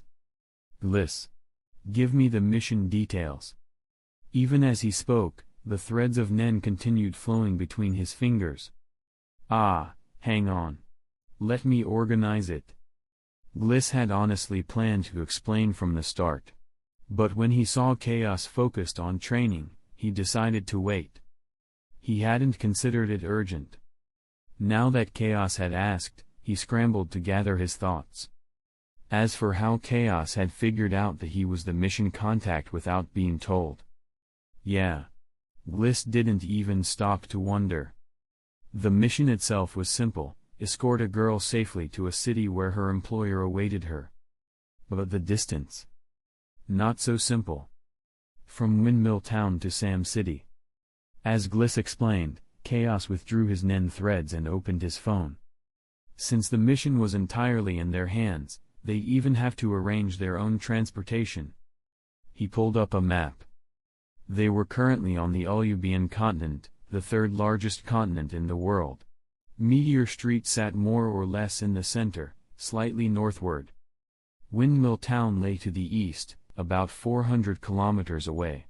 Sam City was near York New City, on the far western side. The total distance? Enormous. Even just getting to Windmill Town required heading south to the nearest fruit market to catch an airship. That portion of the trip was hard to plan around. If something went wrong on the airship, he wouldn't be able to react in time. But, considering the accuracy of Nyon's prophecies, Chaos doubted the danger would occur there. If it were, that blonde gentleman should have warned him specifically. Still, it wasn't impossible. He couldn't completely rule out the idea that maybe the prophecy had been vague, or misinterpreted. What if it did happen during transit? What if it's a flying NEN ability? Chaos frowned and shook the thought off. If he chased that rabbit, he'd get lost in a maze of what-ifs. No. Best to trust the prophecy. That meant the most likely time for something to go wrong was after they arrived in Windmill Town, or on the route to Bienport, the nearest airship terminal. That leg of the journey was nearly 700 kilometers, about an 8-hour drive. As he looked at Gliss beside him, the outline of a plan began to form in Chaos's mind. Chapter 49. The plan wasn't complicated. In short, ensure all 3 of their NEN users stayed in peak condition, ready to respond to emergencies at any time. The enemy operated from the shadows, while they were in the light. This was the best, and only, approach. If he had access to the prophecy poem, Chaos could have arranged things more precisely. As he tucked his phone back into his pocket, Chaos suddenly paused, then looked over at Gliss with a sharp expression. "Gliss," he said seriously, "did you forget to tell me something?" If he were the head of the Shul family, he'd absolutely pass the prophecy along. There was no reason not to, it would minimize danger for the escort team. Gliss glanced at him, eyes flicking back to the road. "No," he replied simply. "Is that guy an idiot?" No. There was no way someone who'd climbed to the top of a mafia family was careless, or would risk something this important being misunderstood. Chaos exhaled lightly and stopped thinking about it. No point chasing ghosts. Right now, the priority was getting Tulu and the others up to speed, mentally and strategically. Tulu, Chaos called. What is it, Chaos? Tulu opened his eyes, but didn't drop his ken. The scenes he'd witnessed at Gepet's courtyard had made one thing clear: he was far too weak. He'd once dreamed of catching up to Chaos. But now, he could barely keep up at all. Worse, he knew the truth: even if he could rival Chaos in raw strength, when it came to intellect, planning, and tactical thinking, the gap between them was like heaven and earth. If he wasted time now, that gap would only grow. Listen closely, Chaos said. Based on my assessment, this trip is going to be dangerous. I want you to keep your Nen reserves above 80% at all times. Though it conflicted with his current practice, Tulu instantly dropped his Ren and activated Ken. He couldn't measure it precisely, but he was sure more than half of his Nen had already been spent. Dangerous. Even someone as simple as Tulu understood the implications. His brows furrowed. If Chaos's prediction was right, then he wasn't just insufficient, he was a burden. Back when Chaos had taught him Nen in Meteor City, he crammed in 2 days' worth of theory, forcing himself to memorize the essentials, the 4 major principles, their advanced techniques, the relationships between the 6 categories, vows and restrictions, and the influence of system types on conjured beasts. Now, it felt necessary to develop an ability that could power up rapidly in a crisis. While Tulu's thoughts spun, Chaos spoke again. Don't try to imitate Vance's ability. Chaos turned to face him. His eyes were cold, calm, like they saw straight through him. He wasn't wrong. Chaos knew Tulu like a brother. Of course he would try to copy Vance's explosive self-enhancement ability to avoid falling behind. But it wasn't the right path for him. Even though Vance's ability was solid, it didn't suit someone like Tulu, who was a pure emitter. When they tested him using water divination, Chaos had confirmed it. And as much as he hated to admit it, that pervert from the Yorknu underground market was right: reckless personalities were often emitter types. Haha, you figured it out, Tulu laughed sheepishly, scratching his head. Even if Chaos hadn't noticed, he would have asked him eventually. But now, he didn't have to. Try using your head next time when developing your ability, Chaos said bluntly. Then, feeling slightly dissatisfied with how casually that had come out, he unbuckled his seatbelt and moved to the back seat.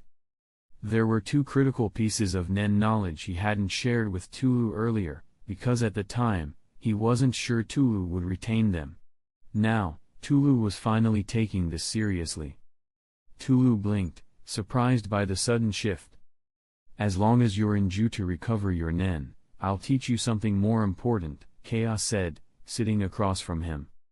Tulu immediately straightened up. Memorizing things wasn't his strong suit, but this was important. Before I explain, Chaos said, let me ask you something. Tulu blinked, then nodded. Tell me. I won't get into how powerful the strongest Nen can be, but in terms of pure destructive force. Tulu tilted his head, confused. He wasn't sure what Chaos was getting at. Do you think Nen can destroy a house? A building? A city? A continent? Or the whole world? Tulu paused. That last one sounded ridiculous. But then he saw Chaos's expression, dead serious, confident. Tulu grinned and answered without hesitation, the world. He didn't need to think. Chaos wouldn't have asked if it wasn't true. Meanwhile, listen, the front seat. What kind of dumb pig brain answer is that? Destroy the world with Nen? Are you kidding me? If anyone could do that, this world wouldn't be remotely peaceful. Chaos might not have meant it seriously, but the listener, Tulu, clearly took it at face value. To Gliss, it sounded like Chaos was teasing Tulu just for fun. But honestly, it was kind of a funny joke. The power of Nen. Destroying the world? PFFT. Then he heard. Good. Then treat that as your goal. Believe your nen can destroy the world, and train like it. Gliss whipped his head around. Focus on driving, Chaos said calmly, glancing up. Gliss flinched and faced forward again, hands gripping the wheel. Chaos didn't care if Gliss heard. He wasn't talking to him. He was guiding Tulu's thinking. Every nen user starts with one subconscious belief: if I train, I'll get stronger. Nen responds to that belief, until they hit a limit, usually defined by their own understanding of what's realistic. Then, they plateau. In truth, nen can grow infinitely stronger. But once the user lets go of that belief, once they forget the vow they made to themselves, it all starts to fade. Idealistic nen can do the impossible. But to continue interpreting and evolving one's vow endlessly would take infinite time. This was Chaos's conclusion. A belief born from the knowledge he'd absorbed, and his own insight into nen. It was the kind of conviction only someone like him could form. A personal truth, drawn from the ever-expanding world of nen. Chapter 50. Inside the car. Destroy the world. Muttering to himself, Tulu grinned as he raised his hand, gathering a small orb of nen where his gaze fell. A moment later, the white light floated gently from his palm. That kind of nen would need to be magnitudes greater than this. Still, if Chaos said it could be done, then it must be possible. There was no hesitation in Tulu's eyes. He clenched his fist, extinguishing the glowing orb of light. That look of unshakable belief brought a genuine smile to Chaos's face as he watched in silence. Next. The second thing. As if reading Tulu's thoughts, Chaos spoke again right after Tulu solidified his goal. At the sound of his voice, Tulu looked up attentively. This is something I have to tell you before you develop your nen ability. Tulu nodded, indicating he was listening. You remember the Mizumi-style method I mentioned? Developing nen abilities based on your system affinity is the best path forward. You haven't forgotten that, have you? Tulu shook his head. Chaos continued. You might not be incapable of learning Vance's ability, actually. That explosive power suits your physique. With your natural talent, you could master it easily and become a world-class nen user. But... He paused and looked directly at Tulu. My expectations for your strength go beyond that. I understand. I won't develop that ability, even in a life or death situation during this mission. Tulu replied seriously. Good. Let's get into the real issue. Chaos raised a hand, brought his fingers together, then separated them. 5 glowing nen threads danced between them. This is the mind thread, one of the transformation system's basic applications. And this.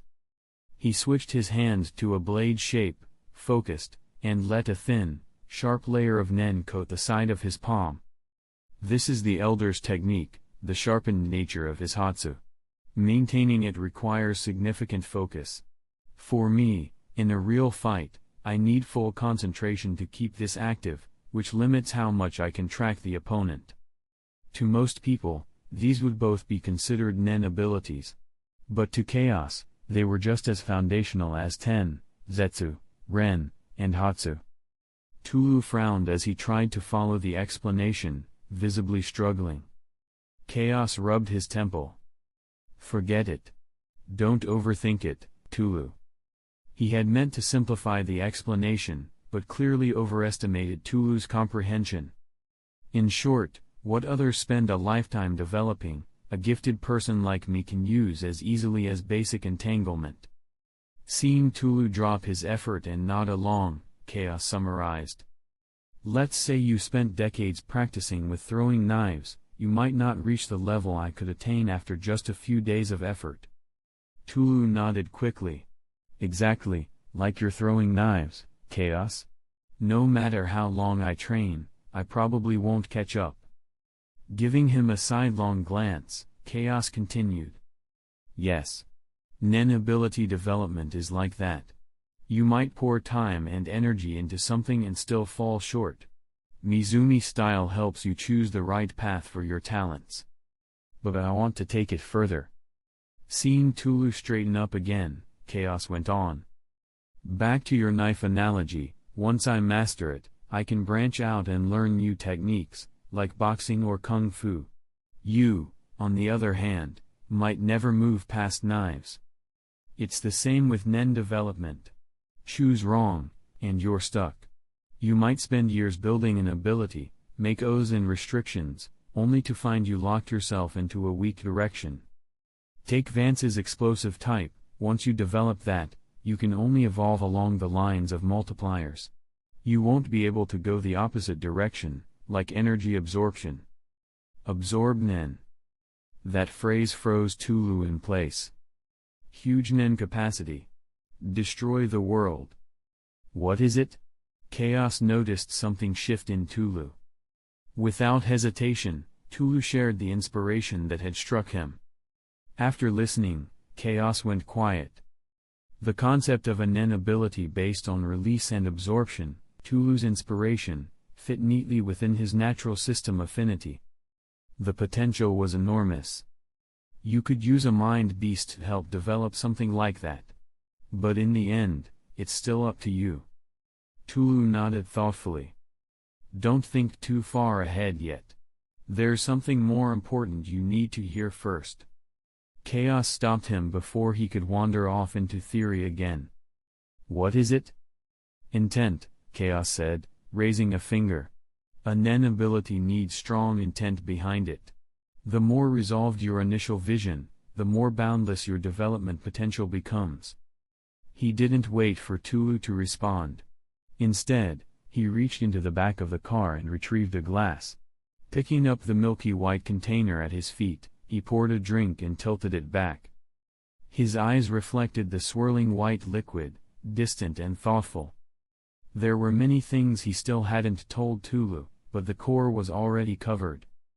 There was no need to overwhelm him with complex terms like memory capacity or subconscious reinforcement. It would only confuse him. Memory capacity and the subconscious. These were insights Chaos had compiled from his understanding of the Hunter world's nen system and his own experiences. Memory capacity was a rare piece of knowledge. Most nen users had never even heard of it. In theory, it functioned like a machine's hard drive. Every ability you developed took up space. The more aligned an ability was with your system type, the less space it used. If you were from the enhancement system and tried to build a manipulation type ability, you'd drain a lot more capacity. Still, Chaos found the term a little misleading. When he was training with the 4 major branches in Ukexan City, his capacity felt overwhelmed at first. But as he progressed and turned those skills into instinct, the burden faded. His mind became freer, and new abilities came more easily. That was the key. When something becomes second nature, it no longer weighs you down.